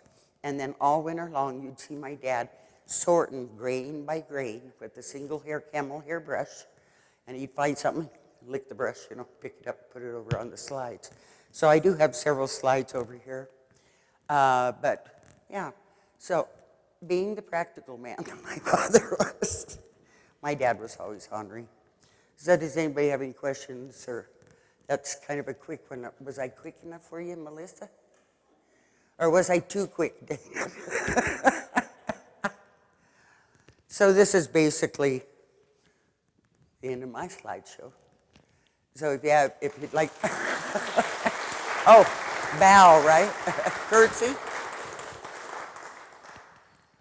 But I'll be up here after Melissa speaks, and so that you guys want to look at the body fossils a little closer, or some of these itty-bitty trilobite tracks so that you can see how tiny they are, and a fish feeding trail, etc. Okay, Melissa, your role. I'll just park over here. Cool. So if you get the chance before lunch, please do come look at these fossils because they are really spectacular. The Indian Springs site is probably the best trace fossil site in the United States, as far as I know, and getting to see the hairs, the little tiny hairs on the feet of the little Eurepterids and sea scorpions is incredible. And yeah, anyway, that was awesome. We're going to move on to our next speaker is Melissa Smeins. She is at the Bureau of Land Management and will be telling us about the national natural landmarks that we have and how, I believe, how they gets to be natural landmarks. Is that part of it? Okay. So Carly's site is private land, but it is a natural landmark. And the other natural landmark we have is, well, there it is, Garden Park, which we have talked about ad nauseum today. So I'll turn it over to Melissa. Clicker, this thing, you can use that if you want. And I would also say, Carly, do you still offer tours? Like, what she just shared with us is cool, but a tour to the actual site is way better because you get a lot of information. But which is really cool. But yeah, good morning. My name is, we're kind of sharing a time slot here. My name is Melissa Smeins. I work for the BLM. I worked in the Royal Gorge, Cañon City field office for a lot of years. Dan was my mentor, so I inherited a lot of this like enthusiasm for paleontology from him. I came with my own little blip of enthusiasm for paleontology, before I got the job, and now I'm working just in a different office, so still a little bit of a connection. But I'm here to talk a little bit about the Garden Park Fossil Area National Natural Landmark, which is, and I'll show you can see here's our plaque. I think the difference, Carly, is BLM had to pay for our plaque, and we had to get our rock and get it out there on site. But that was all done as part of an expansion process that we completed in the years 2011, 12, and then in 2013 it was expanded. And that's the story I'll tell you about today. Okay, so what is a national natural landmark? First, I can't say that one time fast, so I'm gonna mess that up like 500 times during this talk. Sorry about that. It is a designation that is granted by the National Park Service, although in the end, the Park Service doesn't have any management necessarily over your property. So for BLM, the National Natural Landmark there's a boundary out there, it's an official designation, and the Park Service recognizes the area, but they don't dictate management of the area. So I think that is one of those kind of confusing things, like why would you bother doing that then if they're not really going to have a say in how the land is managed? But what they do, the Park Service pulls these different sites and they evaluate, and then they designate kind of the best of the best out there. So the Garden Park Fossil Area is designated because of a lot of the stories that you guys are hearing today about, the dinosaurs. So, participation in the NNL program is voluntary too. So the Park Service doesn't come out and say, hey, you guys, I heard you guys have the best dinosaurs, the best Jurassic dinosaurs out there. You need to be a national natural landmark. It's more like a request and a voluntary participation. So there are a lot of national natural landmarks out there. There are 602 across the United States. I think there's a new one getting designated this weekend. I asked Heather, who has been our representative from the Park Service for a long time, to come out for the weekend and listen to this symposium. And she said that she was busy in California designating another one. So that's a pretty cool deal, but I'm sad that she's not here. One of the things that we value, like that partnership with the National Park Service, it gives for us and I think for Carly too, you just have access to more resources to protect the area. And in all of these cases, you really are you're in a protective status with these national NNL designations. See? Terrible. It's terrible. So, of course, the Garden Park NNL significance is the National Natural Landmark was originally designated in 1973, and it was designated as part of a handful of other landmarks. And it was part of this Western paleontology story. So you've heard a lot about Como Bluffs today. Those guys also are recognized as an NNL. And then there are others that help tell the whole paleontology story. So we all know Jurassic is not the only, they're not the only dinosaurs, right? There are dinosaurs also in the Cretaceous and the Triassic, and there are NNLs that highlight those periods of time through the West as well, although I don't know the names of all of them off the top of my head. So just to show you, this is Garden Park Fossil Area was designated in 1973, so this is the 50th anniversary of the NNL designation. And in 2013, the boundaries were updated to actually include most of the fossil area. When the site was originally designated, I don't think that that BLM had the ownership patterns that we do out there today. So I think there were a lot of changes, and I'll kind of walk through that process with you to show you. But we added about 3,000 acres to the NNL through the process. So, okay. So like I was saying before, it's not the Park Service doesn't come in and do the designation on their own. They basically, there is a process through which every few years the folks in the NNL program will come out and walk through your site with you and try to understand if there's any issues that you want help with, or that kind of a process. And I think at one time we talked about the changes in land status for the BLM and how we'd like to see the NNL designation expanded. And Heather just called us up and said, hey, you guys, we got some funding. Do you want to increase expand that NNL this year? And it was like, yeah. So, great example of keeping good relationships with your, with your partners so that when they find funding, they give you a call. And so that's what we did. So I'll walk through, I have some slides showing the process, but basically BLM said, after we got that request from Heather, BLM responded and said, yes, this is the area that we'd like to expand to. And then from there, the Park Service has a committee and an evaluation that they perform. The evaluation goes to the committee, and then the committee hands their recommendation over to the Secretary of the Interior. So for BLM, most of the time, if BLM, I know you guys probably understand this a little bit, the pain and agony of dealing with our bureaucracy and our paperwork. But there's always paperwork, even for this, even if you're just, changing a little border on the map.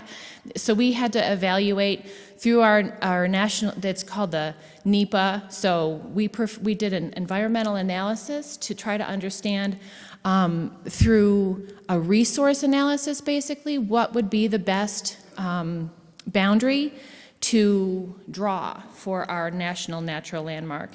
And so this is the crux of the discussion here. So you see that little purple box inside the larger purple box, the smaller, I don't know that I can, I'll point to it. So this one right here, that's what the original designation was. And so that's basically just the parking lot by the Marsh Quarry. I don't know if all you guys have been up there. And I think, you have to understand, you can't look back at that and say somebody did a bad job, because it's fantastic that there was a designation out there. And there is always a process, right? Bureaucratic hurdles. And so it's fantastic that 40 acres was designated. And so through time, BLM's policy in this area, in the Garden Park Fossil Area, because the people that work for the BLM, people like Dan and people that have gone before Dan, really understood the importance of paleontologic resources that were produced here in the past and still continue to be produced from this area. They have been acquiring lands in this vicinity. And so I've got a couple of different kind of boundaries on here. But we had, in thinking about the National Natural Landmark and going and talking to the staff about what, if we have this 40 acres and we need to expand it, what do we consider in that expansion? How do we make sure that we're incorporating a large enough area, but you don't want to get too big of an area. So a lot of the discussion was, and hopefully you guys can still hear me if I walk over here, but there are a handful of these famous historic quarries that you guys have been hearing about today. So this is roughly where they're located around the Garden Park fossil area. These purple areas were, I think they were designations that the BLM has additional designations out there called ACEC, an area of critical environmental conditions. And then what really, there's also these areas out here that were part of some land acquisitions. So all of the area marked on here is blue, is land that's owned by the BLM. And these were all the different considerations that the BLM took to heart. Sorry. While we were trying to decide what would the final boundary end up being. So, of course, you want to include the areas that, where the historic quarries are located. We need to protect those locations. But we also had to consider, areas for future discovery, right? And so I think these are from the small quarry excavation and maybe some George quarry excavations. But these are, not historic yet, but will be one day. So we had to go get out the geologic maps. And so the BLM has had some really great, resources through time, geologists that have helped us out for, since the beginning of time. And so we went and found the geologic map that showed where all the Morrison Formation was, and we tried to make sure that the new NNL boundary would encompass all of these areas. So, and that is where you see, including the new acquisitions that we had. So there's the, I think the final boundary includes these areas too. So it's all, this whole area is now the National Natural Landmark Boundary. So BLM had to go out for public comment. That's part of the NEPA, just the NEPA process. We wrote an EA, and which is an environmental analysis. We asked for input from all the resources, so we had input from the biologists, the cultural resources people, same kind of thing that Joshua was talking about earlier. And part of that process also, we go out to the public and ask for comment. We got a lot of really awesome supportive letters from like the Dinosaur Depot Museum. They were around at that time. The Gold Belt, the Scenic Byway folks wrote us a letter, and then also the Colorado Natural Areas Program. So lots of great support for the expansion of the designation. So once we handed all that information over to the Park Service, they also had a 60-day public comment period. Where do I write in here? Yeah, they also had a 60-day public comment period. And then, so there's a lot of time for public input.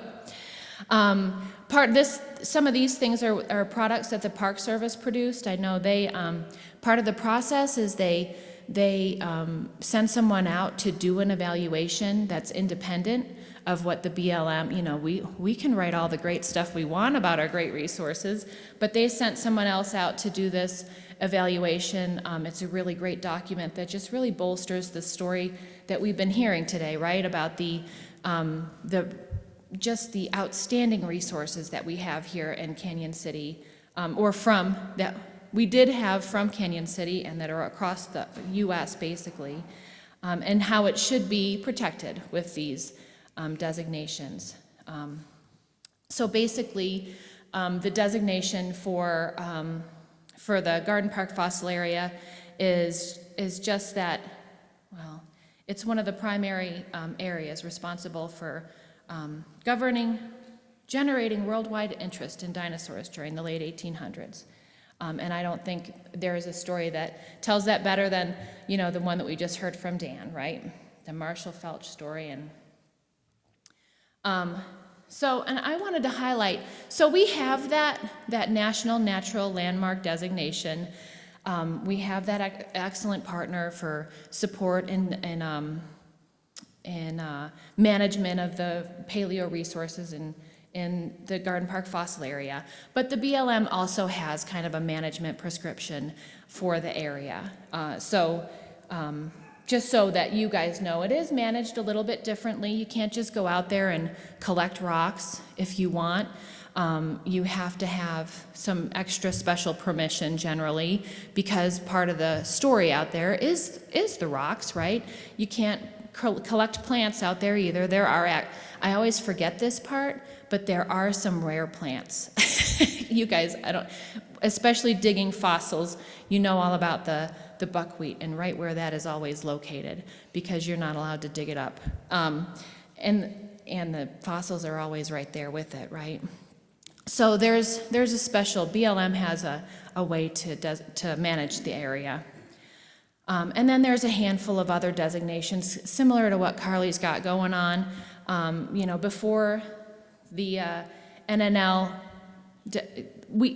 we have lots of different ways of just highlighting the importance of the resources out there. So it's a research natural area, which is a BLM designation. The area of critical environmental concern is a BLM designation that, again, allows us special management of the area. The state of Colorado, it's a Colorado natural area, and there's volunteers with the Colorado natural area that come out, and they focus really heavily on the plants out there. So they'll go out and monitor. There's volunteers that are local here that go out and evaluate every year the state of certain plants, that they have an eye on. And then, just that each of these different designations just is another tool in the toolbox for when we want to make sure that we're trying to protect these resources and manage the area around where the resources are. And just some cool pictures. You've seen all these before, but those historic quarries are part of the main reason for the designation. But this is my favorite picture. This is kind of the crew that worked on the designation. So I have from left to right, Allison, who was an intern for a lot of years out here.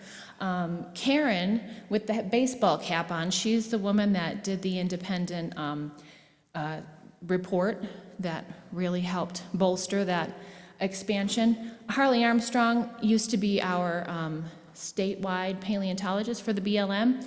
And then Heather is on the far right. She's now the head of the National Natural Landmark Program for the Park Service. And then me in the back there. So thanks, guys, for listening. All right.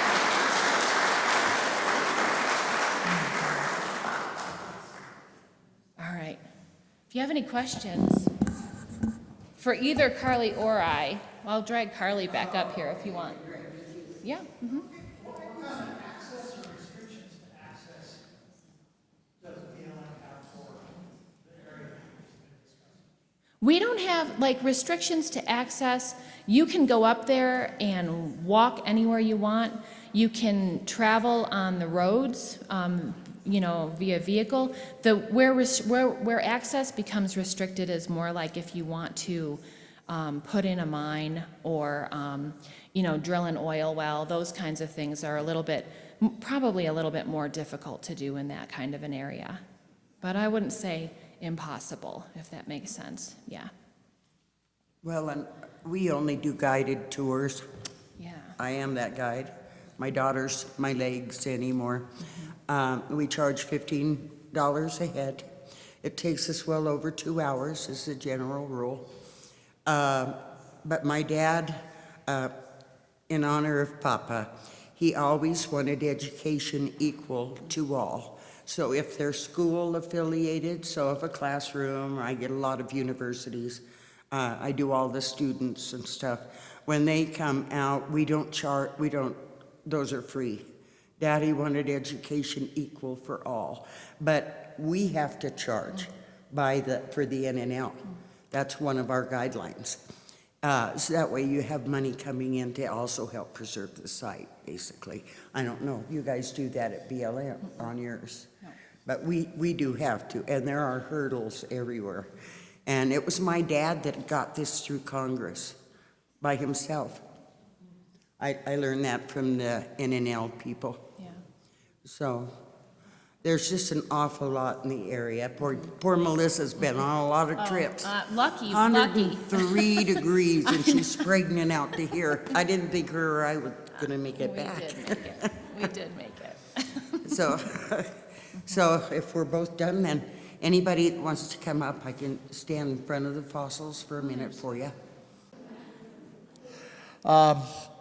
So prior to the last presentation here today, which I'm going to do, very honored, Dr. Ken Carpenter, whom you have heard reference, and Ken was a paleontologist at the Denver Museum of Nature and Science, world-renowned. He's now living in Utah. He's retired. We invited him to come out, and he said, "Jim, that's just too long of a drive." But he made a presentation for me that I can present on his behalf.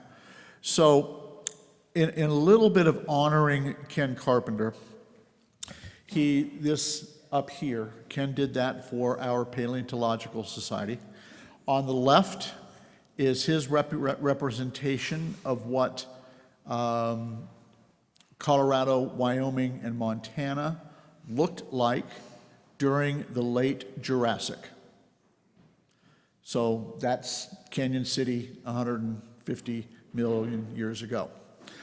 On the right-hand side is a picture from last summer. That is the Nail Quarry in Como Bluff area of Wyoming.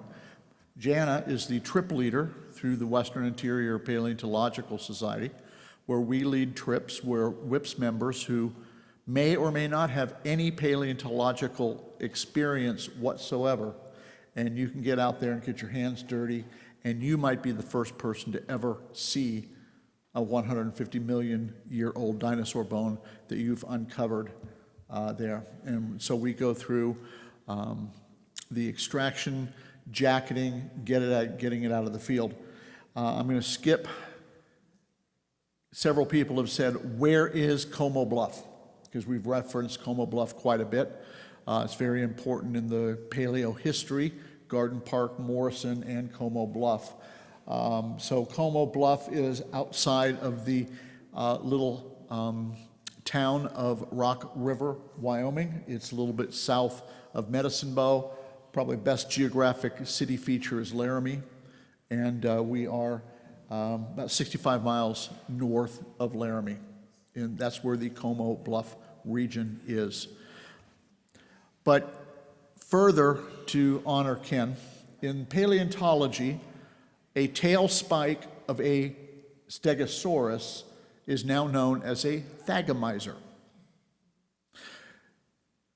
One day, Ken Carpenter was reading the Far Side cartoon in the paper, and Gary Larson, you see the caveman giving a slide presentation, and he says, now, this end is called the thagomizer, after the late Thag Simmons. Ken picked up on that and started calling tail spikes of Stegosauruses thagomizer. It's global. So you're talking to a paleontologist and you mention a thagomizer, they know exactly what it is. So that was the humor and some of the legacy of Dr. Ken Carpenter, who had done decades of work down here in Cañon City, Garden Park, Temple Canyon, was very instrumental in a lot of the discoveries in the last 3 decades at least, down here.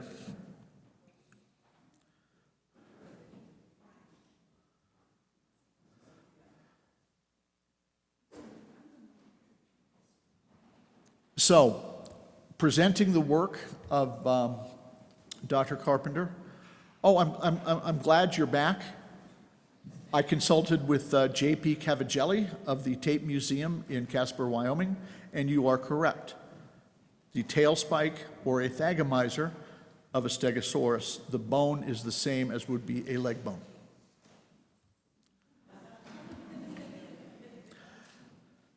So the race for dinosaurs in Garden Park.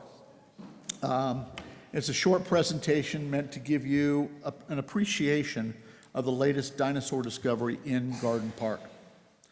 But first, some context. Big eastern cities in the late 1800s were quite civilized and polished, with horse-drawn transportation, tall buildings, theater, and department stores. Western cities also had horse-drawn transportation, but of a different sort. Denver was a little bit rough around the edges. In eastern cities, people wore the latest fashion or near latest fashions. But out west, clothing was more functional and less fashionable.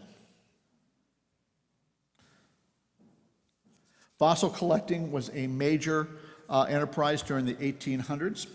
Early fossils were mostly collected and studied by amateur paleontologists. They often brought specimens from quarry workmen. At this time, dinosaurs were poorly known and were often based on isolated bones of small groups of bones. By 1842, enough material had accumulated that Richard Owen noticed that these remains indicated animals different than anything living today. He called these animals dinosaurs. Attempts were made to reconstruct the dinosaurs based on what little was known at the time. Owen noticed that the vertebra and teeth indicated a similarity with reptiles, but the few limb bones known indicated an upright posture rather than sprawling like rodents, or reptiles, excuse me. This produced some strange reconstruction of scaly mammalian-like reptiles.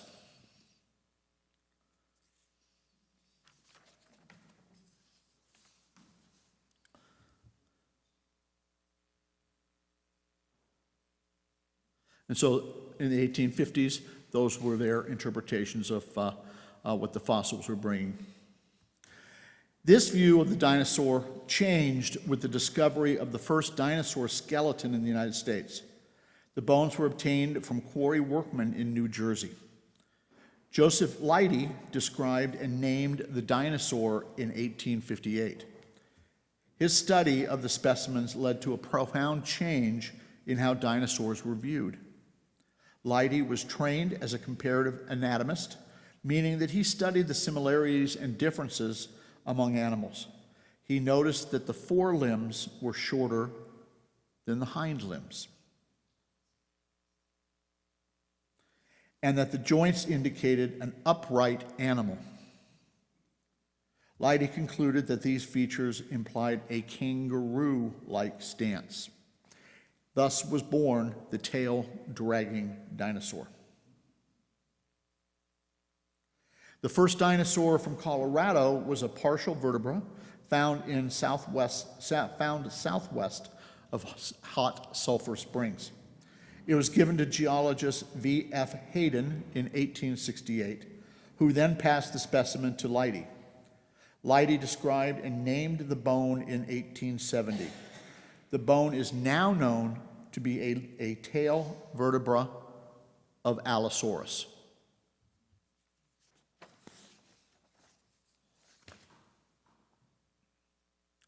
In 1877, Colorado School of Mines geology faculty person Arthur Lakes found bones outside of the town of Morrison. Over a half dozen sites were eventually found. He contacted O.C. Marsh of Yale College in New Haven, Connecticut. And there you can see where the quarries are above the town of Morrison. So he contacted O.C. Marsh of Yale College. Marsh was known to Lakes through newspaper stories about his fossil expeditions to Kansas and Wyoming. Lakes thought that Marsh would be interested in the large fossil bones, but for whatever reason, Marsh was slow to respond. Lakes then contacted E.D. Cope of Philadelphia. Cope had also been featured in newspapers for his expeditions to Kansas and Wyoming, as well as Colorado. Cope immediately jumped at the chance to get the bones and offered to buy them. Marsh got wind of Cope's interest and immediately contacted Lakes, sending him a check, because money in hand beats Cope's expressed interest. Marsh also sent one of his collectors, Benjamin Mudge, who was collecting in Kansas, to meet Lakes and take over the excavation of the bones. Now, this is a painting by Arthur Lakes showing Mudge sitting on a vertebra.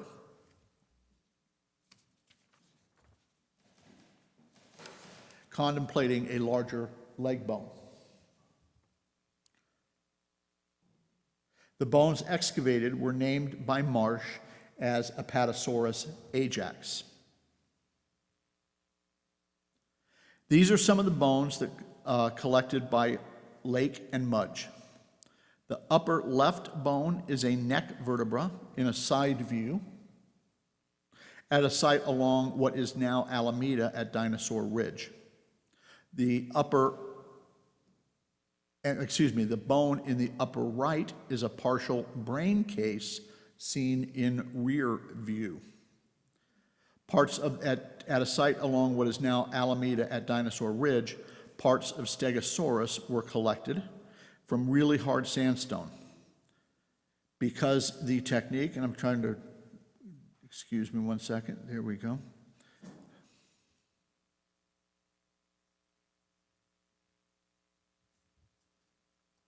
Trying to balance my typewritten notes and what I'm seeing here on the screen. Because the technique of collecting was still in development, much of the Stegosaurus was broken out of the rock. That bone in the lower left is the actual plate that Marsh used to name Stegosaurus. Oops.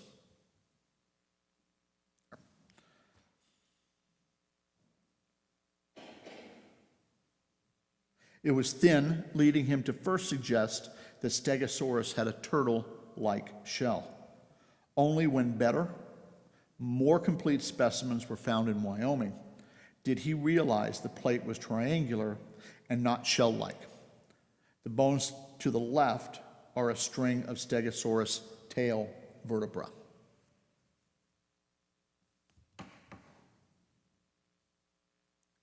While Marsh was enjoying the discovery of the large bones from Morrison, word came of new discoveries north of Cañon City. Orem L. Lucas, a school teacher, had stumbled upon some of the bones in the hills above his sister Lucy Ripley's place.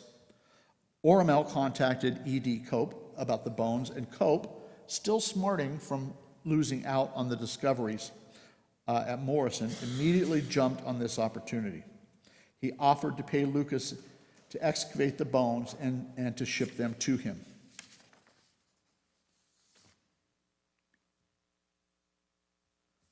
Cope was delighted with the size and quality of the bones. One of the bones sent by Lucas is seen on the back wall of his office.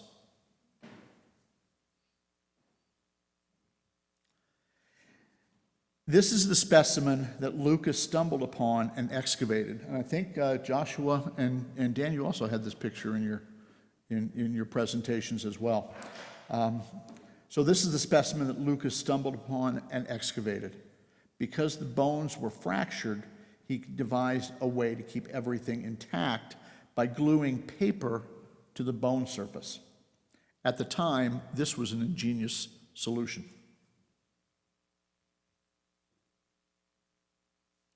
These are some of the actual vertebrae Lucas shipped off to Cope. From the material collected, Cope had made the world's first reconstruction of a sauropod dinosaur. Although the attempt was crude, nevertheless, the life-size drawing wowed the scientific community. Among the hundreds of bones shipped was a huge partial vertebrae. It was originally named, and forgive me if I butcher this, Amphocoelius frigilium, and only recently named Marapunisaurus, which is Ute for huge lizard, in reference to its huge size. Unfortunately, the bone has been lost, and attempts to locate more of this beast using ground-penetrating radar in 1994 failed. The Lucas discovery drew people from Cañon City to visit the bones for themselves. This is the earliest known photograph of tourists to a dinosaur dig. It was taken around 1877. The person in the center, pointing with a stick, is believed to be Lucas. So that would be this person right here.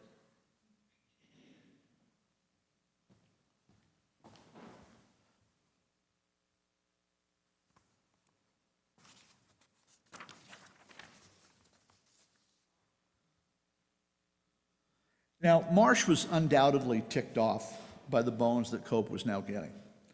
In fact, he tried to bribe Lucas to ship the fossils to him, but Lucas refused because, as he wrote to Marsh, he had already promised the bones to Cope. He did, however, sell Marsh a slab of rock with a small skeleton on it. Although Marsh failed to get a hold of the large bones, word did reach him of another discovery of bones in the area. He immediately sent Mudge from Morrison down to Cañon City. Mudge found out the specimens were discovered by a rancher, Marshall P. Felch, who Dan talked about earlier. Over the span of nearly 10 years, Felch would excavate an incredible rich bone deposit in hard sandstone that he shipped to Marsh.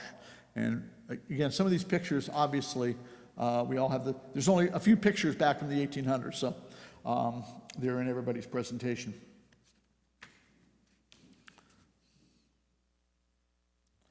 Both Lucas and Felch had to haul the heavy crates of bones by horse and wagon down steep paths to the dirt road that followed along 4 Mile Creek. And eventually, in order to get them to the railway station in Cañon City. There, they would be loaded onto trains and transported back east. Among the materials collected that first year by Felch, with the help of Mudge and Samuel Williston, another of Marsh's collectors from Kansas, were the remains of Diplodocus. Because the bones were so fractured, Williston pasted strips of cloth to the surface of the bones. A few years later, cloth dipped in plaster of Paris was used, which is the precursor of the burlap and plaster that we still use today. Over the years, Felch would ship to Marsh skeletons of many of the iconic Jurassic dinosaurs, including Allosaurus and Ceratosaurus. Diplodocus and Stegosaurus, all of these specimens are on display at the Smithsonian's National Museum of Nature and History. Now, these discoveries were important in shaping how dinosaurs were viewed. And they still affect how we see dinosaurs today. And this is another piece of artwork by Ken Carpenter. Work at the Lucas and Felch quarries ended in the late 1880s. However, the newly built Carnegie Museum of Natural History in Pittsburgh was keen on filling its exhibit. Curator John Hatcher traveled to meet with Marshall Felch about opening the old quarries. Felch confirmed that there probably was still more bone, so Hatcher sent William Utterback to continue his work.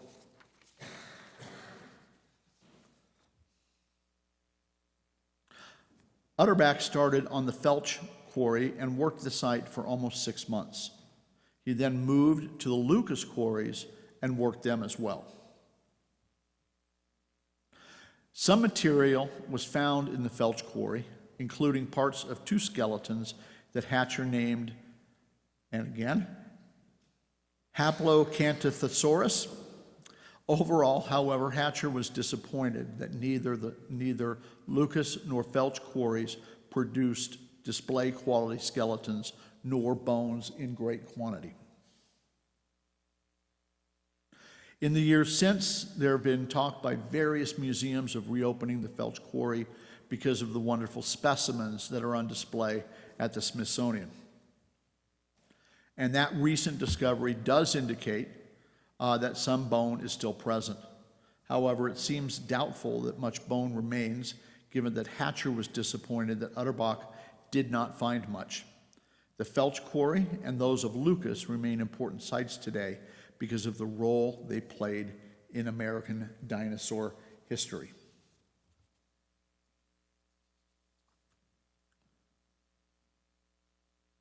And paleontology. And that's Ken's presentation.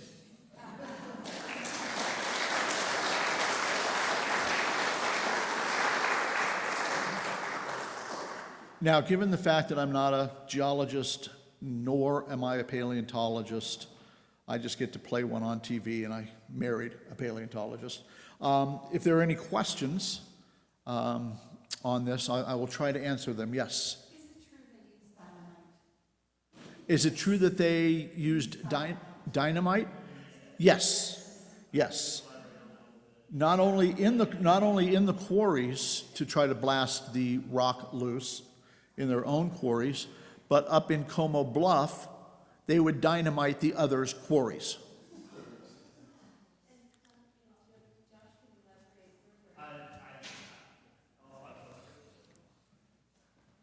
So you mentioned Felch's quarry.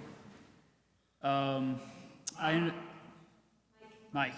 So with at least with Felch's quarry, if we go and look at the images of that, is it that one? There was one, it reminded me of it. They removed that entire hillside with dynamite, and I've actually found a couple spots where you can see where they clearly blasted.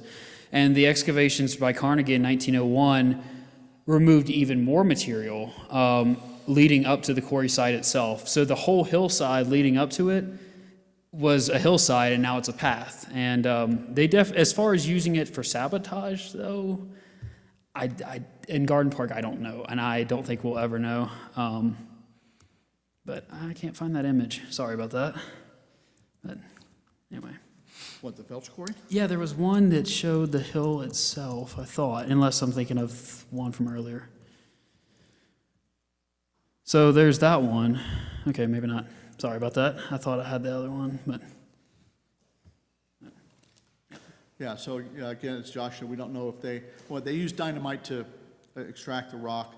Did they attack each other's quarries here? Don't know, but we do know that up in Wyoming, they did that. In fact, they would have to keep them. Pardon me? Oh, Mike. Yeah, they in the Como Bluff region, they had to keep their crews at the quarry sites year-round. And if you've ever been to the middle of Wyoming in February, if you can imagine being bivouacked out there, probably not very pleasant. In fact, if any of you, and probably most of you, are of the generation to have enjoyed the movie Butch Cassidy and the Sundance Kid. At the beginning of the movie, they show Butch and Sundance robbing a train by using dynamite. That occurred 10 miles from the nail quarry that we work. And in fact, a cabin where Butch and his gang holed up after robbing the train in Beaufort, Wyoming, was the first time he was ever caught, and that's about 5 miles from the nail quarry where we work. So not only is there paleontological history there, but you've got, Butch Cassidy and the Hole in the Wall gang riding through that area as they did their nefarious deeds. Yes? Were the original fossil discoveries at Como made on a railroad? Yes, correct. So the railroad engineer, they would, as they were laying the tracks, would come across large bones. Ultimately took them to to Mr. Carlin, who was the rail agent in Medicine Bow, and then they shipped them back east, and that launched the exploration of the Como Bluff region. In fact, yes, go ahead. How much of the mineralization, mineral structure in the bones changed during the silicification that goes on before we say sandstone from sandstone? Also in bones and change that way. I know that previously someone was saying about calcium and potassium being available within bones and showing out in the growing vegetation. So magnesium also another photosynthesis. I'll let Jana talk about the mineralization of the fossils or Shelley, would you know?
Yes. Can dinosaur eggs or pieces of eggs be found in this area? Yes. Oh, thank you for repeating the question. She asked if dinosaur eggs or partial pieces of dinosaur eggs have been found in this region. And the answer is yes. And Shelley, did you work on those?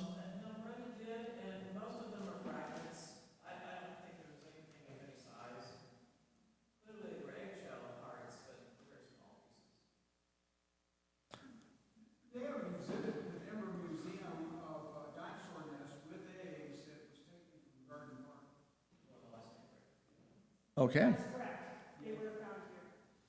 That cache of eggs that's currently on display at the Federal Museum of Nature and Science came from this area. We all learned something. Yes.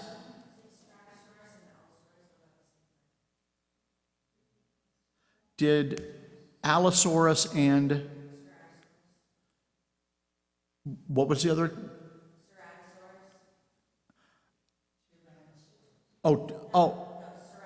Ceratosaurus. I would believe so, given that depiction, since that's in the Smithsonian. I don't think Kirk Johnson would allow something like that to be in the Smithsonian.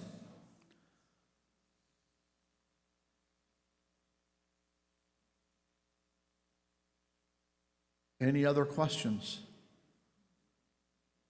Well, I wrapped my portion up a little bit early, but what we'd like to do now is invite Dan and Melissa back up here, and we can kind of do a little bit of a round table. If people have questions from earlier today, we can kind of open it up to anything paleo related and dinosaur related.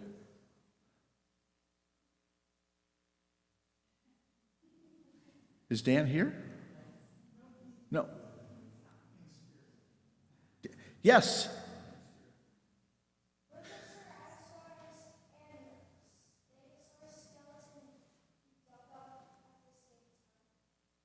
Were the Ceratosaurus and the Stegosaurus that are depicted there dug up at the same time? That I don't know.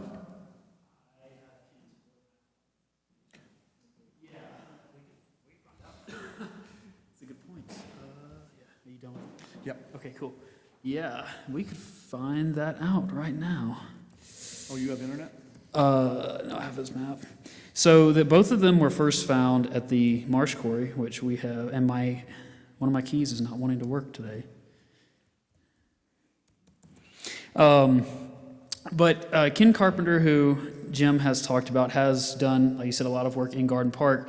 And one of those things was making a map of the Marsh Felch Quarry and what was collected there. And if you actually go up to the site today and you look at the plaque that's up there, it's up there. It's also somewhere on this computer. You know what? I have a slideshow that I'll just grab because I know it's in here. There it is. But I want to say they were found really close to each other just off the top of my head, but we will find out right. Where's the slide? There it is. Okay. That's that one. That was it. There. Okay. So this is a really excellent map. This is basically what was found there. There's a bigger version that has all of the different animals' bones numbered and tells you what exactly was found where and when. You can see there's also years on there. And so if we look, Stegosaurus stenops, that's 1886, and Ceratosaurus, yeah, that's the same year. They're both found in 1886, so it was the same time. Cool. I didn't know that either. Yeah, that was a really cool question. So, but they were found pretty right next to each other. And if you do come on one of the tours I do in Garden Park, we can go up there and I can point out exactly where those were found. It's a pretty little, cool little spot. So, but yeah, it's a pretty cool question. So, yeah. Yes, ma'am.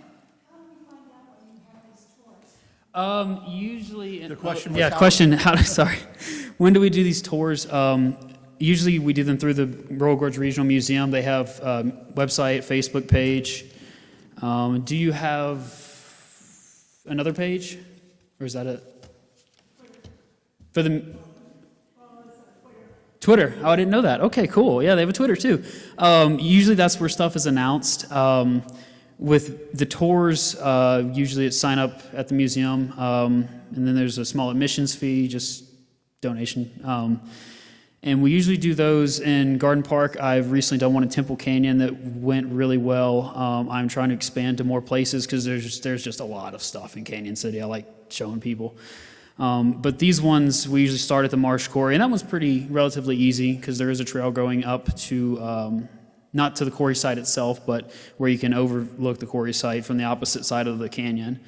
But yeah, that one's pretty easy, and I'm hoping we can do some more this summer. Usually, we also do them by request with school groups usually. But I'd like to take more people there for sure. So. Actually, I'm going to dovetail go on that. right. So now you have to sit through more commercials here. WIPS, we have the Paleozone program. It's for kids 7 and older. It's a great program. The meetings are physically up in Denver at the Dinosaur Ridge area. But make for a fun, if you're local down here, it could make for a fun one-day trip up to Denver. But also, we are hosting a Paleozone kids event at the museum Saturday, June 17th. Thank you. We'll be doing 2 groups, one in the morning, one in the afternoon. Lisa, any age limitation, youngest being? At this point, we're not limiting the age range. And in fact, we're trying to line up, hopefully, the Fossilmobile from Florissant to come down that day too. So it'll be a full day, hopefully. Right. So, okay, so kids from 4 to not 40. 4 to 16, yeah, we might even high schoolers, because it will be summer vacation. But that'll be fun. Kids will get to prep their own fossil and take it home with them. And the fossil mobile will be parked there. And so that'll be a great event. And you can register for that through Lisa and the Royal Gorge Regional Museum. We'll be posting more information regarding that in the next couple weeks. So look for it on our Facebook page, our website, and in the newspaper as well.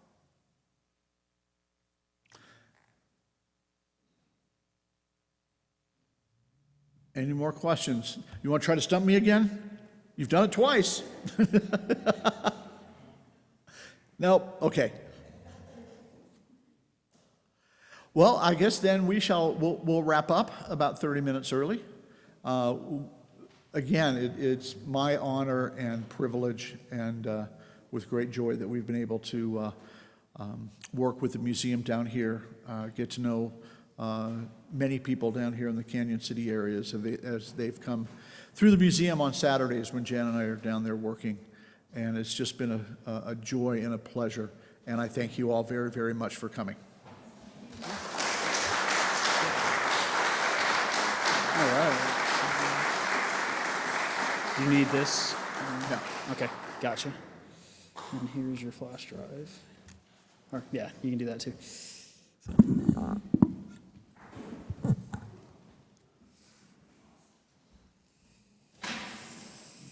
Cool. That was fun.